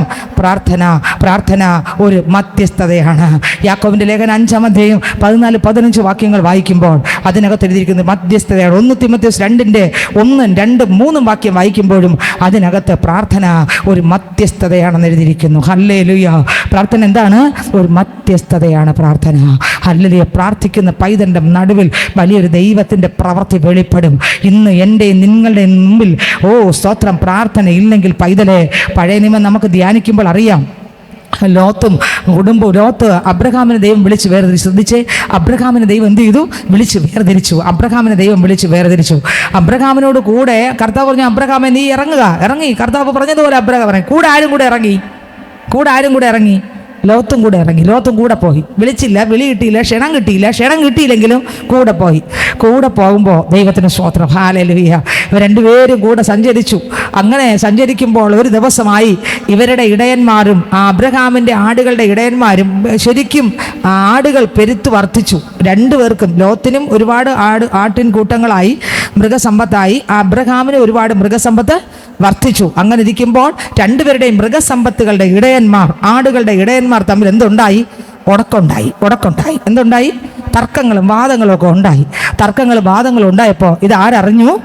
അബ്രഹാം അറിഞ്ഞു. അബ്രഹാം കർത്താവിൻ്റെ കൃപയിൽ നിറഞ്ഞ മനുഷ്യനാണ്. ആര്? അബ്രഹാം. നമ്മളാണെങ്കിൽ അപ്പം മുണ്ടും പൊക്കി എടുത്ത് യന്ത്രം എന്നിട്ട് വാള് ഉരി വരും. അബ്രഹാം സ്തോത്രം ദൈവ കൃപയിൽ നിറഞ്ഞ് ഓടി. നമ്മളാണെങ്കിൽ ഒരു മൊട്ടു സൂചിയുടെ വക ആർക്കെങ്കിലും കൊടുക്കുമോ? ഇത്രയും ഉണ്ടെന്ന് പറഞ്ഞാൽ അത്രയും കൂടെ പിടിച്ചിട്ടേ ബാക്കി വിടൂ. നീ ഇളയത് മൂത്തതൊക്കെ തെങ്ങിൻ്റെ പണ്ടയില്ലേ? എന്നാൽ പിന്നെ കണ്ടോ, നമ്മളാരും ഒന്നും വിട്ടുവീഴ്ച മനോഭാവം ഉള്ളവരൊന്നും അല്ല. അബ്രഹാമിനെ നോക്ക്, വിളിച്ചിറക്കിയതാരെയാ? അബ്രഹാമിനെ. കൂടെ പോയതാരാ? ലോത്തും കൂടെ പോയി. രണ്ടുപേർക്കും മൃഗസമ്പത്തുണ്ടായിരുന്നു. രണ്ടുപേരുടെ ഇടയന്മാർ തമ്മിൽ അടി ഉണ്ടാകുമ്പോൾ സ്തോത്രം അബ്രഹാം അറിഞ്ഞിട്ട് അബ്രഹാം ആരുടെ അടുക്കൽ വന്നു? ലോത്തിനടുക്കൽ വന്നു. ഇടയന്മാരുടെ അടുക്കലല്ല, ആരുടെ അടുത്ത് വന്നു? ലോത്തിനടുക്കൽ വന്നു. ലോത്തിനോട് പറഞ്ഞു, മോനെ, നമ്മൾ എന്തിനാണ് അടി ഉണ്ടാക്കുന്നത്? നമ്മളെ ഇടയന്മാർ തമ്മിൽ പിണക്കമാണ്. നീ ഇതെല്ലാം ഇത്രയും കിടക്കുന്നു, നീ നിനക്ക് ഇഷ്ടമുള്ള ഭൂമി തിരഞ്ഞെടുക്കാൻ പറഞ്ഞു. ഏതെടുക്കാൻ പറഞ്ഞു? നിനക്ക് ഇഷ്ടമുള്ള ഭൂമി നീ തിരഞ്ഞെടുത്തോളുക. ആമേൻ. ഇഷ്ടമുള്ളത് തിരഞ്ഞെടുക്കാൻ പറഞ്ഞു. ആമേൻ. ദൈവത്തിന് സ്തോത്രം. ലോത്ത് അങ്ങോട്ട് നോക്കിയപ്പോൾ സോദോം ഗൊമോറ പട്ടണം നല്ല നീരോട്ടുള്ള സ്ഥലമെന്ന് നമ്മളാണെങ്കിൽ ചിന്തിച്ചു നോക്ക്. കള്ളൻ അവൻ എന്നെയാണ് ദൈവം വിളിച്ചത്, ഞാനാണ് വന്നത്, എനിക്കാണ് ഇവിടെ കിട്ടേണ്ടത്. ഇവൻ മൊത്തം അടിച്ചെടുത്തു, നല്ലത് നോക്കി എടുത്തു. അബ്രഹാം ഒരു പക്ഷേ വിചാരിച്ചു കാണാത്, എനിക്ക് നല്ലത് തന്നിട്ട് ഇവൻ മോശപ്പെട്ടതെടുക്കും, കൂടെ വന്നതല്ലേ എന്ന് ഒരുപക്ഷെ ചിന്തിച്ച് കാണും. എനിക്ക് അറിഞ്ഞൂടാ, ഞാൻ പറയുകയാണ് സ്വത്രം. പക്ഷേ ലോത്ത് ബുദ്ധിപൂർവ്വം എന്ത് ചെയ്തു? ഈ ലോകത്തിൻ്റെ ബുദ്ധി ലോത്തിനുണ്ട്. പക്ഷേ അബ്രഹാമിന് ലോകത്തിൻ്റെ ബുദ്ധിയല്ല കൂടുതലുള്ളത്, സ്വർഗീയ ബുദ്ധിയാണുള്ളത്. ഹല്ലേലൂയ, സ്തോത്രം. കാരണം ലോത്തിന്റെ ഹൃദയം പോലെ അല്ല അബ്രഹാമിൻ്റെ ഹൃദയം. ദൈവത്തിന് സ്തോത്രം. നിങ്ങൾ ശ്രദ്ധിച്ച് കേട്ടാൽ അത് മനസ്സിലാവും. അപ്പോൾ അബ്രഹാം പറഞ്ഞു, നിനക്ക് ഇഷ്ടമുള്ള തിരഞ്ഞെടുക്കെന്ന് പറഞ്ഞു. അപ്പോൾ ലോത്ത് നോക്കിയപ്പോൾ നീരോട്ടുള്ള പ്രദേശം നോക്കി. സ്തോത്രം. ലോത്ത് അങ്ങ് തിരഞ്ഞെടുത്തു സോദോം ഗൊമോറ പട്ടണം. മറ്റത് വെറും മുള്ളും പറക്കാരെയും മരുഭൂമി പോലത്തെ ഒന്നും കിളിർക്കാത്ത സ്തോത്രം സ്ഥലം ആർക്ക് വിട്ടുകൊടുത്തു? അബ്രഹാമിന് വിട്ടുകൊടുത്തു. സ്തോത്രം. എന്തുകൊണ്ട് അബ്രഹാം ഉടക്കുണ്ടാക്കിയില്ല? എന്തുകൊണ്ട് ഉടക്കുണ്ടാക്കത്തെ? ഒന്ന്, ദൈവശില്പിയായി നിർമ്മിച്ച ഒരു നഗരത്തിനായി അബ്രഹാം കാത്തിരുന്നത് കൊണ്ട് ഈ മുള്ളും പറക്കാരെയും കൊടുത്ത വസ്തുവല്ലേ എനിക്ക് എന്നൊന്നും ആർക്കും തോന്നിയില്ല. അയ്യോ, ഇവിടെ ഇതെല്ലാം ഞാൻ വിട്ടിട്ട് പോകേണ്ടതാണ്. ഈ മുള്ളല്ല, പറക്കാരല്ല, പാറക്കെട്ടല്ല, എന്തായിരുന്നാലും ഇതൊന്നും ഞാൻ കൊണ്ടുപോകത്തില്ല. എനിക്കിതിനേക്കാൾ വലുത് ഞാനിവിടെ ഉടക്കുകൂടി, ഞാനും ലോത്തും തമ്മിൽ ഉടക്കുകൂടി നിനക്കാൾ നല്ലത്. ഈ പാറയായിരുന്നാലും ഒന്നും കിട്ടിയില്ലെങ്കിലും കുഴപ്പമില്ല. എനിക്ക് ദൈവം ശില്പിയായി നിർമ്മിച്ചൊരു നഗരമുണ്ട്. അതെവിടെ കിടക്കുന്നു? എബ്രായർക്ക് ലേഖനത്തിനകത്ത് വായിക്കുമ്പോൾ അതിനകത്തുണ്ട്. അതിനു വേണ്ടി ആര്? പഴയ നിയമ വിശുദ്ധന് ഒന്നും അറിഞ്ഞുകൂടാ. പക്ഷെ എങ്കിലും താൻ 11-ാം അധ്യായം 10-ാം വാക്യം വായിക്കുമ്പോൾ ദൈവശില്പിയായി നിർമ്മിച്ചതും അടിസ്ഥാനമുള്ളതുമായ നഗരത്തിനായി കാത്തിരുന്നു. 9-ാം വാക്യം വായിക്കുമ്പോൾ വിശ്വാസത്താൽ അവൻ വാഗ്ദത്ത ദേശത്ത്, ഒരു അന്യദേശത്ത് എന്ന പോലെ ചെന്ന് വാഗ്ദത്തത്തിന്റെ കൂട്ടവാസികളായ ഇസാക്കിനോടും യാക്കോബിനോടും കൂടെ കൂടാരങ്ങളിൽ പാർത്തുകൊണ്ട് ദൈവശില്പിയായി നിർമ്മിച്ചതും അടിസ്ഥാനമുള്ളതുമായ നഗരത്തിനായി കാത്തിരുന്നു. എന്തുകൊണ്ട് അബ്രഹാം ഉടക്കുണ്ടാക്കിയില്ല? സഹോദരങ്ങളെ, ഇതെല്ലാം തകർന്നു പോകുന്നതാണെന്ന് അബ്രഹാമിന് പണ്ടേ ദൈവം വെളിപ്പെടുത്തി കൊടുത്തു. ആഴമായ വെളിപ്പാട് പ്രാപിച്ചവൻ ദൈവശില്പിയായി നിർമ്മിച്ച നഗരത്തിനായി കാത്തിരുന്നു. ഇന്ന് ഞാനും നിങ്ങളും കാത്തിരിക്കുന്നത് ആ നഗരമാണോ? ആ നിത്യതയ്ക്കാണോ? ആ കർത്താവിൻ്റെ അടുത്താണോ? ആ കർത്താവിനെ പോലെ ആകാനും, കർത്താവിനെ ഇരിക്കുന്നിടത്ത് ചെല്ലാനും, കർത്താവിൻ്റെ അടുത്ത് പോകാനുമാണോ? കർത്താവിനെ പ്രാപിക്കാനാണോ? ഇല്ല എങ്കിൽ ചെറിയ ചെറിയ കാര്യത്തിന് പോലും സ്വസ്ഥതയില്ലാത്തൊരു അനുഭവമാണ്. ചെറിയ കാര്യത്തിന് പോലും സ്വസ്ഥതയില്ലാത്തൊരു അനുഭവമായി പോകും. ദൈവത്തിന് സ്തോത്രം. നോക്കിക്കേ, അബ്രഹാം പറഞ്ഞു, ഹല്ലേലൂയ, നിനക്ക് ഇഷ്ടമുള്ള തിരഞ്ഞെടുത്തു. അങ്ങനെ ലോത്തും സ്തോത്രം ഏത് തിരഞ്ഞെടുത്തു? സോദോം ഗൊമോറ തിരഞ്ഞെടുത്തു. അങ്ങനെ ഇരിക്കുമ്പോൾ ഇതാ സോദോം ഗൊമോറ പട്ടണം ലോത്തെടുത്തു. അബ്രഹാമിന് മുള്ളും പറക്കാരും തിരഞ്ഞ സ്ഥലം കിട്ടി. രണ്ടുപേര് രണ്ട് സ്ഥലത്ത് രണ്ട് ഇടങ്ങളിൽ പാർക്കുമ്പോൾ ഇതാ ഒരു ദിവസം സോദോം ഗൊമോറ പട്ടണത്തിലെ പാവം നിമിത്തം യഹോവയാകുന്ന ദൈവം സോദോം ഗൊമോറ നശിപ്പിക്കാൻ പോവുകയാണ്. ആമേൻ. സോദോം ഗൊമോറയിൽ ആരുണ്ട്? ലോത്തും കുടുംബവും ഉണ്ട്. ആരുടെ കൂടെ വന്നതാണ്? അബ്രഹാമിന്റെ കൂടെ വന്നതാണ്. ഞാനും നിങ്ങളുമെങ്കിൽ ഇങ്ങനെ പറഞ്ഞു കേട്ട അബ്രഹാമിനോട് ഒന്ന് പറയുകയാണ്, അബ്രാമേ ഞാൻ വന്നത് എന്തിനെന്നറിയാമോ? ഒന്ന്, അബ്രാമിന് അനുഗ്രഹത്തിന്റെ തലമുറകളെ കൊടുക്കാൻ, രണ്ട്, വാഗ്ദത്തം കൊടുക്കാൻ, രണ്ട്, സോദോം ഗൊമോറയിലെ പാപം എൻ്റെ അടുക്കലെത്തി എനിക്ക് നശിപ്പിക്കണം. ഞാനാണെങ്കിൽ നിങ്ങളാണെങ്കിൽ ചിന്തിക്കും, കള്ളൻ നല്ല വസ്തു മോട്ടിച്ചെടുത്തല്ലേ, എടുത്തോട്ട് അവൻ്റെ ദേശം ഇതാ കത്തി എരിയാൻ പോകുന്നു, അവനും കൂടെ കത്തി എരിയാതിരിക്കുക, അവൻ എന്തോ വെച്ചാൽ ചെയ്യട്ടെ എന്ന് വിചാരിക്കും അല്ലേ? ആണോ അല്ലേ? പക്ഷെ അബ്രാം ചെയ്തില്ല, വിട്ടില്ല. അബ്രാം ദൈവത്തിൻ്റെ കാൽ കെട്ടിപ്പിടിച്ച് രാവിലെ വരെ കടന്നു, വിടൂല. രണ്ട് ദൂതന്മാർ മാത്രം സോദോം ഗൊമോറ പട്ടണത്തിൽ ലോത്തിന്റെ വീട്ടിൽ പോയി. അവിടെ ചെന്നപ്പോൾ ആൾക്കാരെല്ലാം കൂടെ രണ്ടുപേരെയും തകർക്കാൻ വേണ്ടി വീട് വളഞ്ഞു. വിടറാ ഇറക്കി ദൂതന്മാരെ, അവന്മാർ രണ്ടുമാർ വരുന്നല്ല, വിടറാ സ്വത്രം. അവർ പറഞ്ഞു, ലോത്ത് പറഞ്ഞു, എനിക്ക് വിവാഹം കഴിയാത്ത മക്കളുണ്ട്, അവരെ വിട്ടുതരാം, ഭോഗിക്കാൻ അവരെ വിട്ടുതരാം. ഇല്ല, യവന്മാർ തന്നെ എനിക്ക് ഞങ്ങൾക്ക് വേണം എന്ന് പറഞ്ഞാൽ അങ്ങനെയുള്ള ഇന്ന് ലോകത്ത് പെരുകിക്കൊണ്ടിരിക്കുന്ന പാപമാണ് ആ പാപം. അങ്ങനെ സോദോമിലെ പാപം അവിടെ പെരുകി അവരെയും തകർക്കാൻ നോക്കി. ദൈവത്തിന് സ്വത്രം നോക്കിയേ. ആ സമയത്ത് ഇപ്പുറത്ത് ഭയങ്കര പ്രാർത്ഥന നടക്കുക. ആരൊക്കെ? ദൈവത്തോടൊരു മധ്യസ്ഥത. ഞാൻ പറഞ്ഞു പ്രാർത്ഥന ഒന്നെന്താണ് എന്നെ തന്നെ വിട്ടുകൊടുക്കുന്ന ഒരു ആരാധന വെളിപ്പെടുന്ന സ്ഥലമാണ് ഇവിടം, പ്രാർത്ഥനാ മുറി. അടുത്ത് രണ്ട്, പ്രാർത്ഥന പാവങ്ങൾ ഏറ്റുപറഞ്ഞ് ഉപേക്ഷിച്ച് രക്തത്താൽ കഴുകൽ പ്രാപിക്കുന്നതാണ് പ്രാർത്ഥിക്കുന്ന ഇടം. ഇത് ഒരു മണവാട്ടിക്ക് ഇത് നടക്കുള്ളൂ. മൂന്നാമത്തെ കാര്യം, സ്തോത്രം, പ്രാർത്ഥന എവിടെയാണ്? മധ്യസ്ഥതയാണ് പ്രാർത്ഥന. എനിക്ക് വേണ്ടി ഞാൻ മണവാട്ടിയായി കുഞ്ഞാന്റെ രക്തത്താൽ കഴുകൽ പ്രാപിച്ചു, പക്ഷെ എൻ്റെ വീട്ടിനകത്ത് മണവാട്ടി വർഗത്തിലെത്താത്ത കുറെ ആൾക്കാരുണ്ട്. ഇവർക്ക് വേണ്ടി ഒരു യാചന, മധ്യസ്ഥത. നിങ്ങൾക്ക് എത്രയൊക്കെ മനസ്സിലായെന്ന് എനിക്ക് അറിഞ്ഞുകൂടാ. അബ്രഹാം അങ്ങോട്ട് വീട് കടന്നിട്ട് സ്വത്രമില്ല പ്രാർത്ഥിക്കാൻ തുടങ്ങി. ദൈവമേ, അപ്പാ 40 ഉണ്ടെങ്കിലോ 35 ഉണ്ടെങ്കിലോ 30 ഉണ്ടെങ്കിലോ 20 ഉണ്ടെങ്കിലോ 10 നീതിമാന്മാരുണ്ടെങ്കിൽ നശിപ്പിക്കുമോ? ഇല്ല. ഹല്ലേലൂയ. കർത്താവ് പറഞ്ഞ് നശിപ്പിക്കത്തില്ല. കാരണം ലോത്ത് അവിടെ ഉള്ളത് കൊണ്ടാണ് അബ്രഹാം മധ്യസ്ഥ ചെയ്തത്. എന്നാൽ മധ്യസ്ഥ പ്രാർത്ഥനയുടെ നടുവിൽ സ്വർഗത്തിലെ ദൈവത്തിന്റെ ദൂതന്മാർ ലോത്ത് ഇറങ്ങിയില്ലെങ്കിലും ലോത്തിനെയും കുടുംബത്തെയും മധ്യസ്ഥതയുടെ മറുപടിയായി കൈക്ക് പിടിച്ച് ലോത്തിനെയും കുടുംബത്തെ എന്ത് ചെയ്തു? കൈക്ക് പിടിച്ച് പുറത്ത് കൊണ്ടുവന്നു. ഇന്ന് സ്തോത്രം പകൽക്കാലം ഞാൻ പറഞ്ഞു നിർത്താൻ പോകുക. പകൽക്കാലം പറയട്ടെ. സ്തോത്രം, പ്രാർത്ഥന. മണവാട്ടി പ്രാർത്ഥിക്കും. ഒന്ന്, തന്നെ ത്യജിച്ചുകൊണ്ട് പ്രാർത്ഥിക്കും. ക്രിസ്തുവിനെ അലങ്കരിക്കാൻ പ്രാർത്ഥിക്കും. സ്തോത്രം, സ്വയങ്ങളെ ഒടിച്ചുള്ള ആരാധന. രണ്ട്, മണവാട്ടി കുറവുകളെ ഉണർന്ന് പാപങ്ങളെ ഏറ്റുപറഞ്ഞ് ഉപേക്ഷിച്ച് പ്രാർത്ഥിച്ചുകൊണ്ടിരിക്കും. ആളിലെ മറ്റുള്ള കുറവുകളല്ല നോക്കുന്ന, സ്വയം കുറവുകളെ നോക്കും. തീർന്നില്ല, മണവാട്ടി തങ്ങളുടെ കുടുംബത്തിലുള്ളവരെ, ദേശത്തിലുള്ളവരെ, പ്രിയപ്പെട്ടവർക്ക് വേണ്ടി മധ്യസ്ഥ ചെയ്ത് അവരും കൂടെ ഈ കർത്താവിനെ കണ്ടുമുട്ടുക പ്രാർത്ഥിച്ചുകൊണ്ടിരിക്കും. ഈ പ്രാർത്ഥനയ്ക്ക് അപ്പുറത്തൊരു വിടുതൽ കാണും. ചില ദിവസം കഴിയുമ്പോൾ, നേരത്തെ കേട്ടു, സ്തോത്രം, കർത്താവ് കൊടുത്ത വാക്യമാണ് തലമുറകളെ കുറിച്ച്. കണ്ടോ? അവർക്ക് വേണ്ടി മണവാട്ടി എന്ത് ചെയ്യും? മധ്യസ്ഥ ചെയ്യും. മധ്യസ്ഥ പ്രാർത്ഥനയ്ക്ക് എന്തുണ്ട്? വിടുതൽ ഉണ്ട്. നമുക്കിപ്പോ മധ്യസ്ഥൻ ആര് മാത്രമേ ഉള്ളൂ? ഒരിടം ചെന്ന് പറഞ്ഞു കളയരുത്. ഇത് മധ്യസ്ഥൻ, ഏക മധ്യസ്ഥൻ യേശു. ദൈവത്തിൽ 1 തിമോഥെയോസ് 1-ാം അധ്യായത്തിനകത്തുണ്ട്. 1 തിമോഥെയോസ് 2:2 സ്വത്രം, ദൈവത്തിനും മനുഷ്യർക്കും മധ്യസ്ഥൻ ഒരുവൻ. അതാരാണ്? യേശു ക്രിസ്തു തന്നെ മധ്യസ്ഥൻ. ഹല്ലേലൂയ. ഈ മധ്യസ്ഥൻ മാത്രമേ നമുക്കുള്ളൂ.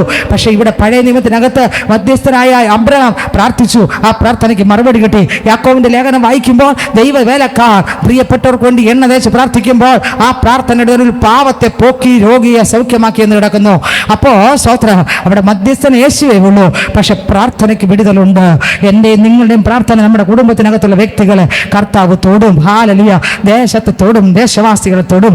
ഈ 2025 ഈ ദിവസം നമ്മൾ അടുത്ത് വന്നിരിക്കുമ്പോൾ എൻ്റെ യേശു ഇന്ന് ഈ സന്ധ്യാസമയം രാത്രി ഈ ആരാധന കഴിഞ്ഞ് പോകുമ്പോൾ, രാത്രി സമയത്താണ് വന്നാൽ പോകുമോ, അതോ ഈ ആരാധനയുടെ അവസാന ഭാഗം കർത്താവ് വന്നാൽ നമ്മൾ എടുക്കപ്പെടുമോ അതോ തള്ളപ്പെടുമോ? നമ്മുടെ പ്രാർത്ഥന എങ്ങനെ എത്തി നിൽക്കുന്നു? ആ സ്വയങ്ങളെ ഉടച്ചുകൊണ്ട് നമ്മളെക്കാൾ അധികമായി, യേശുവിനേക്കാൾ അധികമായി നമ്മൾ സ്നേഹിക്കുന്ന സാധനങ്ങൾ, അല്ലെങ്കിൽ നമുക്കുള്ള സകലത്തെയും ക്രിസ്തുവിനേക്കാൾ അധികമായി ഇഷ്ടപ്പെടുന്നതിന് യാഗമർപ്പിക്കുന്ന ഒരു യാഗപീഠം നമുക്കുണ്ടോ? ആ ക്രിസ്തുവിൻ്റെ അടുക്കൽ വരാറുണ്ടോ? ആ പ്രാർത്ഥന മുറിക്കകത്തിരുന്ന് സ്വയങ്ങളെ ഉടച്ച് രാജ്യത്തിലേക്ക് ധാരാളമായി പ്രവേശിക്കാൻ വിശ്വാസത്തോട് വീര്യവും, വീര്യത്തോട് പരിജ്ഞാനവും, പരിജ്ഞാനത്തോട് ഇന്ദ്രിയവും, ഇന്ദ്രിയത്തോട് സ്ഥിരതയോട് സ്വത്രം ഭക്തിയും, ഭക്തിയോട് സഹോദരപ്രീതി, സഹോദരപ്രീതിയോട് സ്നേഹവും കൂട്ടിക്കൊണ്ട് ഹല്ലേലൂയ കർത്താവിൻ്റെ വരവിൽ ഒന്നിനും കുറവില്ലാതെ ആ മണവാട്ടിയായി നിൽക്കുവാൻ കുറവുകൾ ഏറ്റുപറഞ്ഞ് ഇടയ്ക്ക് നിന്ന് പ്രാർത്ഥിച്ച് ആത്മാവിൽ നിറഞ്ഞ് അപ്പനെ കെട്ടിപ്പിടിച്ച് യാബോക്കിൻ്റെ അനുഭവത്തിൽ വിടില്ല, അങ്ങ് വിടില്ല. ആമേൻ. ശുഭ്രവസ്ത്രം വസ്ത്രം ധരിക്കത്തക്ക ഒരു മണവാട്ടിയാക്കി, ഒരു പാവ കറകളെ പൊളിച്ചിട്ടൊരു വിശുദ്ധ മണവാട്ടിയാക്കി ക്രിസ്തുവിനെ ധരിക്കുന്ന ഒരു പൈതലാക്കി എന്നെ മാറ്റാതെ ഞാൻ വിടില്ലെന്നൊരു യാവോക്കിനകത്ത് കിടക്കുന്ന പൈതലാണോ? ഞാൻ പറയാം, കർത്താവിൻ്റെ വരവിൽ നമ്മൾ കയറിപ്പോകും. സ്തോത്രം. നമ്മൾ മാത്രമല്ല, ഞാൻ ഈ വിഷയം ഇങ്ങനെ വന്നതുകൊണ്ടാണ് ഇതെല്ലാം വചനം വന്നത്. നിങ്ങൾ ശ്രദ്ധിച്ച് കർത്താവ് എത്രമാത്രം ആത്മാവിൽ സംസാരിക്കുന്നുണ്ട്. സ്തോത്രം. മൂന്നാമത്തെ ഭാഗമാണ് ഞാൻ പറഞ്ഞത്. ഏത്? സ്തോത്രം. ഹല്ലേലൂയ. മധ്യസ്ഥത. ആർക്ക് വേണ്ടി? നമ്മുടെ മക്കളെ കർത്താവിൻ്റെ അടുക്കൽ കാണുക, നമ്മുടെ പ്രിയപ്പെട്ട നമ്മുടെ ബന്ധുക്കൾ, നമ്മുടെ ദേശത്തിലുള്ളവർ. നമ്മൾ മാത്രമല്ല കർത്താവിൻ്റെ വരവിൽ എടുക്കപ്പെടേണ്ടത്, മറ്റുള്ളവരും കൂടെ. സ്തോത്രം. യേശുവിൻ്റെ വരവിൽ എടുക്കപ്പെടണം. ഒരു എതിർ ക്രിസ്തു ഈ ഭൂമിയിൽ മുഴു ലോകത്തെയും ഭരിക്കാറായി. ഭാഷ, ഇംഗ്ലീഷ് ഭാഷ, മൊത്തത്തിൽ ഇംഗ്ലീഷ് ഭാഷ സംസാരിക്കാൻ ഒറ്റ ഭാഷ വരും. അത് ഒറ്റ ഭാഷ വന്നുകൊണ്ടിരിക്കുന്നു. ഞാൻ പറയട്ടെ, ഇന്ന് ഒറ്റ മന്ത്രി വന്നുകൊണ്ടിരിക്കുന്നു.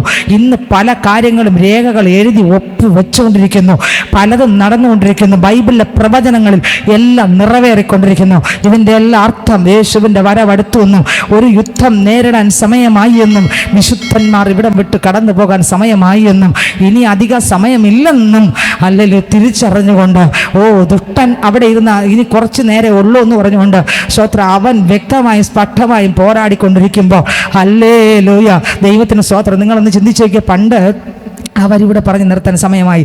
പണ്ടെന്ന് പറഞ്ഞാൽ ദൈവത്തിന് സ്തോത്രം, രക്ഷിക്കപ്പെട്ട മാനസാന്തരപ്പെട്ട ഒരു വേർപാടുണ്ട്, ഒരു വിശുദ്ധിയുണ്ട്, ഒരു ആരാധനയുണ്ട്. അവർ മറ്റൊന്നിനും വേറെ ഒന്നിനും ക്രിസ്തുവിൻ്റെ ഇഷ്ടമല്ലാത്ത ഒന്നിനും അവർ വിടൂല, പ്രമാണം വിട്ട് തിരിയേയില്ല. ഇന്നങ്ങനെയല്ല. പള്ളിയിൽ ആൾ വരാൻ വേണ്ടി എല്ലാത്തിനും ദൈവവേലക്കാരങ്ങ് നിൽക്കും, കൂട്ടുവയ്ക്കും. പണ്ടങ്ങനെയല്ല. ഇന്ന് ഇഷ്ടംപോലെ പള്ളി വന്നു, ഇഷ്ടംപോലെ ആരാധന വന്നു, ഇഷ്ടംപോലെ സ്ഥലം വന്നു. ഏതും കിട്ടുന്ന പള്ളി പെന്തക്കോസ് എന്ന് പറഞ്ഞ പേരുള്ള പള്ളി ഉണ്ടോ? ഇല്ലേ? ഇതിൻ്റെ അർത്ഥം എന്ത്? ഇതിൻ്റെ അർത്ഥം എന്താ? കർത്താവിൻ്റെ വരവടുത്തു എന്നർത്ഥം. എന്തും ചെയ്യാൻ കൂട്ടുനിൽക്കുന്ന ആൾക്കാരുണ്ട്. ബൈബിളിലില്ല. അത് അവിടെ ഇഷ്ടംപോലെ ജനമുണ്ട്, അവരെ ഇഷ്ടങ്ങളെല്ലാം നടക്കും. പക്ഷേ ഞാൻ വിമർശിക്കുകയല്ല, നമ്മൾ തിരിച്ചറിയാം. ഇതെല്ലാം ഈ ഇടയ്ക്കാണ് ഇത്രയും നിറഞ്ഞത്. അപ്പോൾ ഇതിനകത്ത് എല്ലാത്തിനും കൂട്ടുനിൽക്കുന്ന ശുശ്രൂഷ ചെയ്യുന്നവർ കൂട്ടുനിൽക്കുന്നു, എല്ലാത്തിനും എന്ന് പറഞ്ഞാൽ ജാതീയ വിശ്വാസം അനുസരിച്ച് വന്നവർ തിരിച്ച് പള്ളിക്കകത്ത് വന്നാലും അവരെ ജാതീയ വിശ്വാസത്തിനകത്ത് എല്ലാം ഉണ്ട്, ഒന്നും പിണങ്ങായില്ല, എല്ലാം ഉണ്ട്. പിന്നെ ബൈബിളിലുള്ള രക്ഷിപ്പ് സ്നാനവും മുഴുകൽ സ്നാനവും എല്ലാം അതും ഉണ്ട്. അപ്പം പിന്നെ എവിടെ വേർപാട് വന്നു? എവിടെ വിശുദ്ധി വന്നു? എവിടെ പാപബോധം വന്നു? അത് തന്നെ ചെയ്യുന്നുണ്ട് ഇപ്പോഴും. അപ്പം ഇവിടെ എന്തെങ്കിലും മാറ്റം വന്നോ? ഇല്ല. പിന്നെ പള്ളി മാത്രം വന്നു, പള്ളിയിൽ മാത്രം വന്നു, അത്രയേ ഉള്ളൂ മാറ്റം. അർത്ഥം ഇതിനകത്തുള്ളവർ പലരും എന്ത് ചെയ്യത്തില്ല, അവിടെ കാണൂല, എടുക്കപ്പെടില്ല. മണവാട്ടി തന്നെത്താൻ അലങ്കരിച്ച് തന്നെത്താൻ ഒരുക്കി ഈ ലോകത്തോട് പാപത്തോടും മ്ലേച്ഛതയോട് ടാറ്റ പറഞ്ഞ് ക്രിസ്തുവിൻ്റെ മുമ്പിൽ കീഴടങ്ങും. സ്തോത്രം. എൻ്റെ ഒരു കാര്യം കൂടെ പറഞ്ഞ് നിർത്താം. ഞാൻ ഈ സത്യവചനം പറയുന്നുണ്ട്. ചിലരൊക്കെ ചില ആവശ്യങ്ങളൊക്കെ അവരെ വീടുകളിൽ വരുമ്പോൾ എന്നെ വിളിക്കാറില്ല, എന്നെ അവോയ്ഡ് ചെയ്യും. കാരണം എന്തറിയാമോ? ഞാൻ എന്നെ കൂട്ടി നിൽക്കില്ലെന്നറിയാം, എന്നെ വിളിക്കില്ല. മറ്റാരെങ്കിലും പറഞ്ഞായിരിക്കും ഞാൻ അറിയും. മറ്റാരെങ്കിലും പറയുമ്പോൾ അറിയുമ്പോൾ ടക്കനെ എൻ്റെ ഹൃദയത്തിനകത്തൊരു കർത്താവേ, അവർ എന്ത് ചെയ്താലും ഒരു വാക്ക് പറയാമല്ലോ, വേറൊരാൾ പറയുന്നതിനേക്കാൾ അധികം ഒരു വാക്ക് പറയാമല്ലോ. Jesus, hallelujah. ഞാൻ പറഞ്ഞു വേറൊന്നുമല്ല, പലർക്കും ആവശ്യം എല്ലാത്തിനും കൂട്ടി നിൽക്കുന്നവരെയാണ്. പക്ഷെ ദൈവത്തിന് ആവശ്യം ക്രിസ്തുവിൽ. ഇന്നലത്തെ പ്രസംഗത്തിൽ രഞ്ജിത്ത് ബ്രദർ പ്രസംഗിച്ചപ്പോൾ പറഞ്ഞു വിശ്വസ്തതയുള്ളവരെയാണ്. ദൈവം ഏൽപ്പിച്ചതിനെ സത്യമായി കേട്ടാലും കേട്ടില്ലെങ്കിൽ അംഗീകരിച്ചില്ലെങ്കിലും വിശ്വസ്തതയോടെ പറയുന്ന വേലക്കാരെ അവരാരും അംഗീകരിച്ചില്ലെങ്കിലും ആരും മാനിച്ചില്ലെങ്കിലും ഇന്നലെ UK നിന്നൊരു കോൾ വന്നു. ദൈവത്തിന് സ്തോത്രം. വന്ന കോൾ ഇങ്ങനെ ഒരു ശുശ്രൂഷ ചെയ്യുന്ന ഫാമിലിയാണ്, ഒരു പാസ്റ്ററും ഭാര്യയും കുടുംബവുമാണ്. ഇവിടെ സ്തോത്രം ഫോൺ വിളിച്ചു. അവർ എത്രയോ ദിവസം കൊണ്ട് വിളിച്ചിട്ട് എടുക്കാൻ സമയമില്ല, കിട്ടൂല, എടുക്കാൻ പറ്റില്ല, ഒറ്റത്തെ കണ്ടീഷനിലാണ് വിളിക്കുന്നത്. സ്തോത്രം. ഇന്നലെ ആകുമ്പോൾ രാത്രി വരെ ഒന്നര എത്രയോ മണി വരെ ഇങ്ങനെ ഞാൻ പറഞ്ഞു, നിങ്ങൾ ആലയത്തിനകത്തുള്ളവരെല്ലാം ആ പാസ്റ്ററിനെ അംഗീകരിക്കത്തില്ല, ഇയാൾ ആര് പാസ്റ്ററാന്ന് ചോദിക്കുമെന്ന്.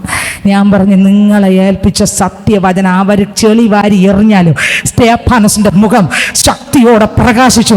അതെന്തുകൊണ്ട്? സത്യവചനം പറഞ്ഞുകൊണ്ട്. ആ സിസ്റ്ററിനോട് പറഞ്ഞു, നിങ്ങൾ ഒരുമിച്ച് നിന്ന് തിരുവചനത്തിൽ ഇല്ലാത്തത് അവിടെ പറയല്ലേ. ആൾക്കാർ പോകുന്നെങ്കിൽ അങ്ങ് പോട്ടെ, അവരെ ഇഷ്ടത്തിന് തെറിക്കുന്നെല്ലാം തെറിക്കട്ടെ, ഒരാളായിരുന്നല്ല നിൽക്കട്ടെ. തീർന്നില്ല. നിങ്ങൾ ആ പള്ളി വിട്ട് ഇറക്കി ഇവിടെ ശുശ്രൂഷ ചെയ്യുന്നത് അടിയിൽ നിന്ന് ഇറക്കിയാൽ നിങ്ങൾ ഇറങ്ങി വന്ന് വീട്ടിലിരുന്ന് പ്രാർത്ഥിച്ച് ബാക്കി വഴി ദൈവം നിങ്ങൾക്ക് വേണ്ടി കണ്ടിട്ടുണ്ട്.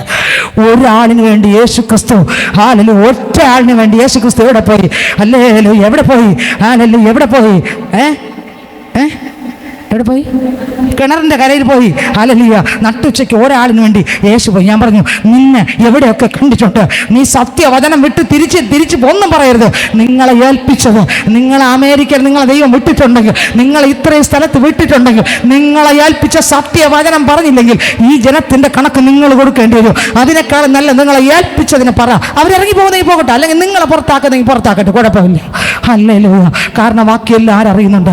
ഓ, ദൈവം അറിയുന്നുണ്ട്. ഇന്ന് ഇതിനകത്തിരിക്കുന്ന പേര് നമുക്ക് എല്ലാവർക്കും എഴുന്നേൽക്കാം. കേട്ട വചനത്തെ ഹൃദയത്തിൽ ധ്യാനിക്കുക. രണ്ടുപേരിലൂടെയും കർത്താവ് നമ്മളോട് സംസാരിച്ച് എന്താണ്? ഓ, ഒരു മണവാട്ടിയായി, കർത്താവിൻ്റെ വേലക്കാരി, കർത്താവിൻ്റെ മകളായി പാവത്തെ ഏറ്റുപറഞ്ഞ് ഉപേക്ഷിച്ച് ഓരോ സെക്കൻഡും നമ്മൾക്ക് വേണ്ടി പ്രാർത്ഥിക്കുക മാത്രമല്ല, നമ്മുടെ മക്കൾക്ക് വേണ്ടി, നമ്മുടെ ദേശത്തിന് വേണ്ടി, നമ്മുടെ പ്രിയപ്പെട്ടവർക്ക് വേണ്ടി എല്ലാവരും യേശുവിനെ കണ്ടുമുട്ടുക. ആ ജീവന്റെ പുസ്തകത്തിൽ പേരെഴുതി കാണുക. രക്ഷിക്കപ്പെടാത്തവർ രക്ഷിക്കപ്പെടുക, മാനസാന്തരപ്പെടുക, ആത്മാക്കളെ കുറിച്ചൊരു ദാഹത്തോടെ പ്രാർത്ഥിക്കുക. ഓ, മുടി ലോകത്തിന് വേണ്ടി പ്രാർത്ഥിക്കുക. സ്വത്രം മുടി ലോകത്തിലുള്ള എല്ലാ ജനങ്ങളും യേശുവിനെ കണ്ടുമുട്ടാൻ പ്രാർത്ഥിക്കാൻ, സത്യവചനം എല്ലായിടത്തും വെളിപ്പെടാൻ വേണ്ടി പ്രാർത്ഥിക്കാൻ. ഹല്ലേലൂയ. കർത്താവ് ആഴമായ തിരുവചനം എന്നോട് നിങ്ങളോട് സംസാരിച്ചു. ഇന്ന് ഞാൻ ചോദിക്കട്ടെ, നമുക്ക് ഉറപ്പുണ്ടോ ഇന്നെൻ്റെ യേശു വന്നാൽ, ഓ സ്വത്രം, ഞാൻ കയറിപ്പോകും എന്ന് ഉറപ്പുണ്ടോ? ഹല്ലേലൂയ. ആ ഉറപ്പില്ലെങ്കിൽ നമ്മൾ ആരാധിക്കാൻ വന്നതുകൊണ്ടോ എന്തെങ്കിലും അർത്ഥമുണ്ടോ? ഹല്ലേലൂയ. ആമേൻ, ആമേൻ, ആമേൻ. ആ കർത്താവിൻ്റെ അടുക്കലേക്ക് നമുക്ക് അടുത്ത് വരാം. അപ്പാ എന്നെയും കൂടെ തുടരണമെന്ന് ആരൊക്കെ പറയും? ഹല്ലേലൂയ. കരങ്ങളെ സ്വർഗത്തിലേക്ക് ഉയർത്തിക്കൊണ്ട് എന്നെ നടത്തും ആ പൊന്നുകരമോ ഒരു നാളിലും കുറുകിയിട്ടില്ല. എൻ ശബ്ദം കേൾക്കുന്ന ഒരു കാതെനിക്കുണ്ട്, ഒരു നാളും മന്ദമാകില്ല. എൻ ശബ്ദം കേൾക്കുന്ന ഒരു കാതെനിക്കുണ്ട്, ഒരു നാളും മന്ദമാകില്ല. ഹല്ലേലൂയ. പാടിയിടും ആ ഭുജബലത്താൽ നടത്തിയതാൽ. ഹല്ലേലൂയ. പാടിയിടും ആ ഇമ്പസ്വരത്താൽ നയിച്ചതിനാൽ. ഹല്ലേലൂയ. പാടിയിടും ആ ഭുജബലത്താൽ നടത്തിയതാൽ. ഹല്ലേലൂയ. പാടിയിടും ആ ഇമ്പസ്വരത്താൽ നയിച്ചതിനാൽ. എന്നും നിറയ്ക്കും പാനപാത്രമുണ്ടെന്നും ഇന്നുവരെയും അത് കുറഞ്ഞിട്ടില്ല. എന്നും നിറയ്ക്കും പാനപാത്രമുണ്ടെന്നും ഇന്നുവരെയും അത് കുറഞ്ഞിട്ടില്ല. എൻ ദാഹം തീർക്കുന്ന ജീവനാദിയുണ്ടെന്നും ഒരു നാളും പറ്റിപ്പോകില്ല. എൻ ദാഹം തീർക്കുന്ന ജീവനാദിയുണ്ടെന്നും ഒരു നാളും പറ്റിപ്പോകില്ല. ഹല്ലേലൂയ. പാടിയിടും ആ ഭുജബലത്താൽ നടത്തിയതാൽ. ഹല്ലേലൂയ. പാടിയിടും ആ ഇമ്പസ്വരത്താൽ നയിച്ചതിനാൽ. എനിക്ക് ആശ്വസിപ്പാൻ ഒരു സങ്കേതമുണ്ട്, ഒരു നാളിലും വാതിൽ അടയുകില്ല. എനിക്ക് ആശ്വസിപ്പാൻ ഒരു സങ്കേതമുണ്ട്, ഒരു നാളിലും വാതിൽ അടയുകില്ല. എൻ തല ചായ്പാൻ ഒരു മാർവിടമുണ്ട്, ചൂടു നൽകും യേശുവിൻ മാർവ്. എൻ തല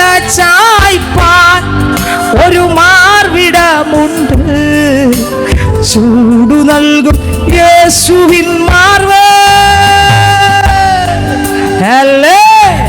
ഹല്ലേലൂയ പാടിയിടും ആ പൂജബലത്താ നടത്തിയതാൽ.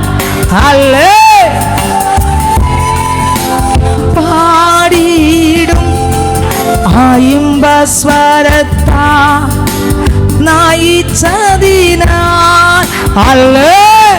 ഹല്ലേലൂയ പാടിയിടും ആ പൂജബലത്താ നടത്തിയതാൽ. ഹല്ലേലൂയ പാടിയിടും ആ ഇമ്പസ്വരത്താ നയിച്ചതിനാൽ. കരങ്ങൾ സ്വർഗത്തിലേക്ക് ഉയർത്തിക്കൊണ്ട് ഒന്ന് ചിന്തിച്ചു നോക്കി, ഇന്ന് യേശു വന്നാൽ നമ്മൾ പോവോ? കർത്താവിൻ്റെ വരവ് നമ്മൾ എടുക്കപ്പെടുമോ? രക്ഷിക്കപ്പെട്ടവരാണോ? മാനസാന്തരപ്പെട്ടോ? യഥാർത്ഥ മാനസാന്തരം വന്നുവോ? യഥാർത്ഥ മാനസാന്തരം വന്നുവോ? ഓ, സ്നാനപ്പെട്ടുവോ? അഭിഷേകം പ്രാപിച്ചോ? അവിശുദ്ധ ജീവിതം, ആ വേർപാട് ക്രിസ്തുവിൻ്റെ മകനായി മകളായി തന്നെത്താൻ ഒരുക്കിയിരിക്കുന്നുവോ? ഇപ്പം വന്നാലും ഞാൻ എൻ്റെ അപ്പൻ്റെ അടുക്കൽ കാണും. ആ ഉറപ്പുണ്ടോ? വിശ്വാസത്തോട് വീര്യമുണ്ടോ? ഓ, ഇന്ന് എത്ര പേർക്കുണ്ടത്? വിശ്വാസമുണ്ടോ? ആ കർത്താവിൻ്റെ അടുക്കൽ ധാരാളമായി കയറി പോകാൻ തക്കതായ കൃപകൾ പ്രാപിച്ചിട്ടുണ്ടോ? ഒരുക്കമുണ്ടോ? യേശു ക്രിസ്തു വെള്ള കുതിരപ്പുറത്തിറങ്ങി വരും. അവരുടെ പുറക്കെ വിശുദ്ധ മണവാട്ടികൾ. ഓ, സ്വർഗത്തിലെ സൈന്യം. ഓ, നിർമ്മലവും ശുഭ്രവുമായ വിശേഷ വസ്ത്രം ധരിച്ച് ഇറങ്ങി വരും വെള്ളക്കുതിരപ്പുറത്ത്. വിശുദ്ധ മണവാട്ടികളാണ്. നമ്മൾ അക്കൂട്ടത്തിൽ കാണുമോ? അതിനുവേണ്ടി പ്രാഗൽഭ്യം പ്രാപിച്ചുവോ? കുറവുകളെ വിട്ടുതിരിയാൻ ആഗ്രഹിക്കുന്നുവോ? പാവങ്ങളെ ഒറ്റവറിഞ്ഞ് ഉപേക്ഷിക്കാൻ ആഗ്രഹിക്കുന്നുവോ? പ്രാർത്ഥന മുറിക്കകത്ത് നമ്മളെ മരിപ്പിക്കുന്ന പ്രാർത്ഥനയാണോ? പാവങ്ങളെ ഏറ്റുപറയുന്ന പ്രാർത്ഥനയാണോ? മധ്യസ്ഥതയുണ്ടോ? പാപം ഏറ്റു പറഞ്ഞില്ലെങ്കിൽ യുദ്ധക്കളത്തിൽ പരാജയപ്പെടും. ഒരു മധ്യസ്ഥ ചെയ്താൽ വിടുതലുണ്ട്. ഭൂതൻ കൈക്ക് പിടിച്ച് പുറത്തിറക്കും. ഓ, ഇതിനകത്ത് ആരെല്ലാം ഏറ്റുപറയും? അപ്പാ, എനിക്കും അങ്ങേക്കായി പ്രാർത്ഥിക്കണം.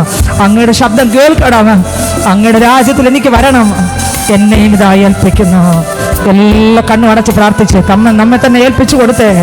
രണ്ടുപേരിലൂടെ കേട്ട വചനം, അതുപോലെ ആ ദൈവം കൊടുത്ത സ്വപ്നം എല്ലാം നമ്മൾ കേട്ടു. യേശുവിൻ്റെ വരവ് അടുത്തു. അത് ഏത് സെക്കൻഡ് വേണോ സംഭവിക്കാം. പ്രാർത്ഥിക്കുന്ന മണവാട്ടി പ്രാർത്ഥനയിൽ ഉറ്റിരിക്കും. ആ സഹോദരി പറഞ്ഞു നിർത്തിയത് അങ്ങനെയാണ്. പ്രാർത്ഥിച്ചുകൊണ്ടിരിക്കും, മടുത്തു പോകാതെ പ്രാർത്ഥിക്കും, ഉണർവോടെ പ്രാർത്ഥിക്കും. ആ പ്രാർത്ഥനയില്ല. ലാസ്റ്റ് മെസ്സേജ് പ്രാർത്ഥനയുടെ കാര്യങ്ങൾ പറഞ്ഞു നിർത്തി. ഓ, സ്വത്രാത്യത്തെ മെസ്സേജിലും പ്രാർത്ഥന പറഞ്ഞു നിർത്തി. രണ്ടാമത്തെ മെസ്സേജിലും പ്രാർത്ഥന പറഞ്ഞു നിർത്തി. അർത്ഥം ഒരുക്കി എടുക്കുന്ന സ്ഥലം പ്രാർത്ഥന മുറിയാണ്. ഓ, നമ്മെ തന്നെ ഏൽപ്പിച്ചു കൊടുക്കാൻ, നമ്മെ തന്നെ വിട്ടുകൊടുക്കാൻ. നമ്മൾ ആരും തള്ളപ്പെടല്ലേ, എതിർ ക്രിസ്തുവിൻ്റെ കയ്യിൽ വീഴല്ലേ. പ്രാർത്ഥന നശിപ്പിക്കുന്നതിനെ ഉപേക്ഷിക്കാൻ, ദൈവത്തിന് ഹിതമല്ലാത്തതിനെ വലിച്ചെറിയാൻ, മണിക്കൂറുകൾ ദൈവത്തിനടുത്തിരുന്ന് വചനം വായിക്കാനും പ്രാർത്ഥിക്കേണ്ട സന്തോഷിക്കേണ്ട സമയത്ത് ഓ, നമ്മൾ അപകരിക്കുന്ന എന്തെല്ലാം ഉണ്ട് അതിനെല്ലാം ഇന്ന് ഉപേക്ഷിക്കാൻ. വേണ്ട, അതൊന്നും എനിക്കിനി വേണ്ട എന്ന് പറയാത്തവർക്ക് ആഗ്രഹമുണ്ട്. കർത്താവിൻ്റെ സന്നിധി വിശ്വാസത്തോടെ പ്രാർത്ഥിച്ചേ.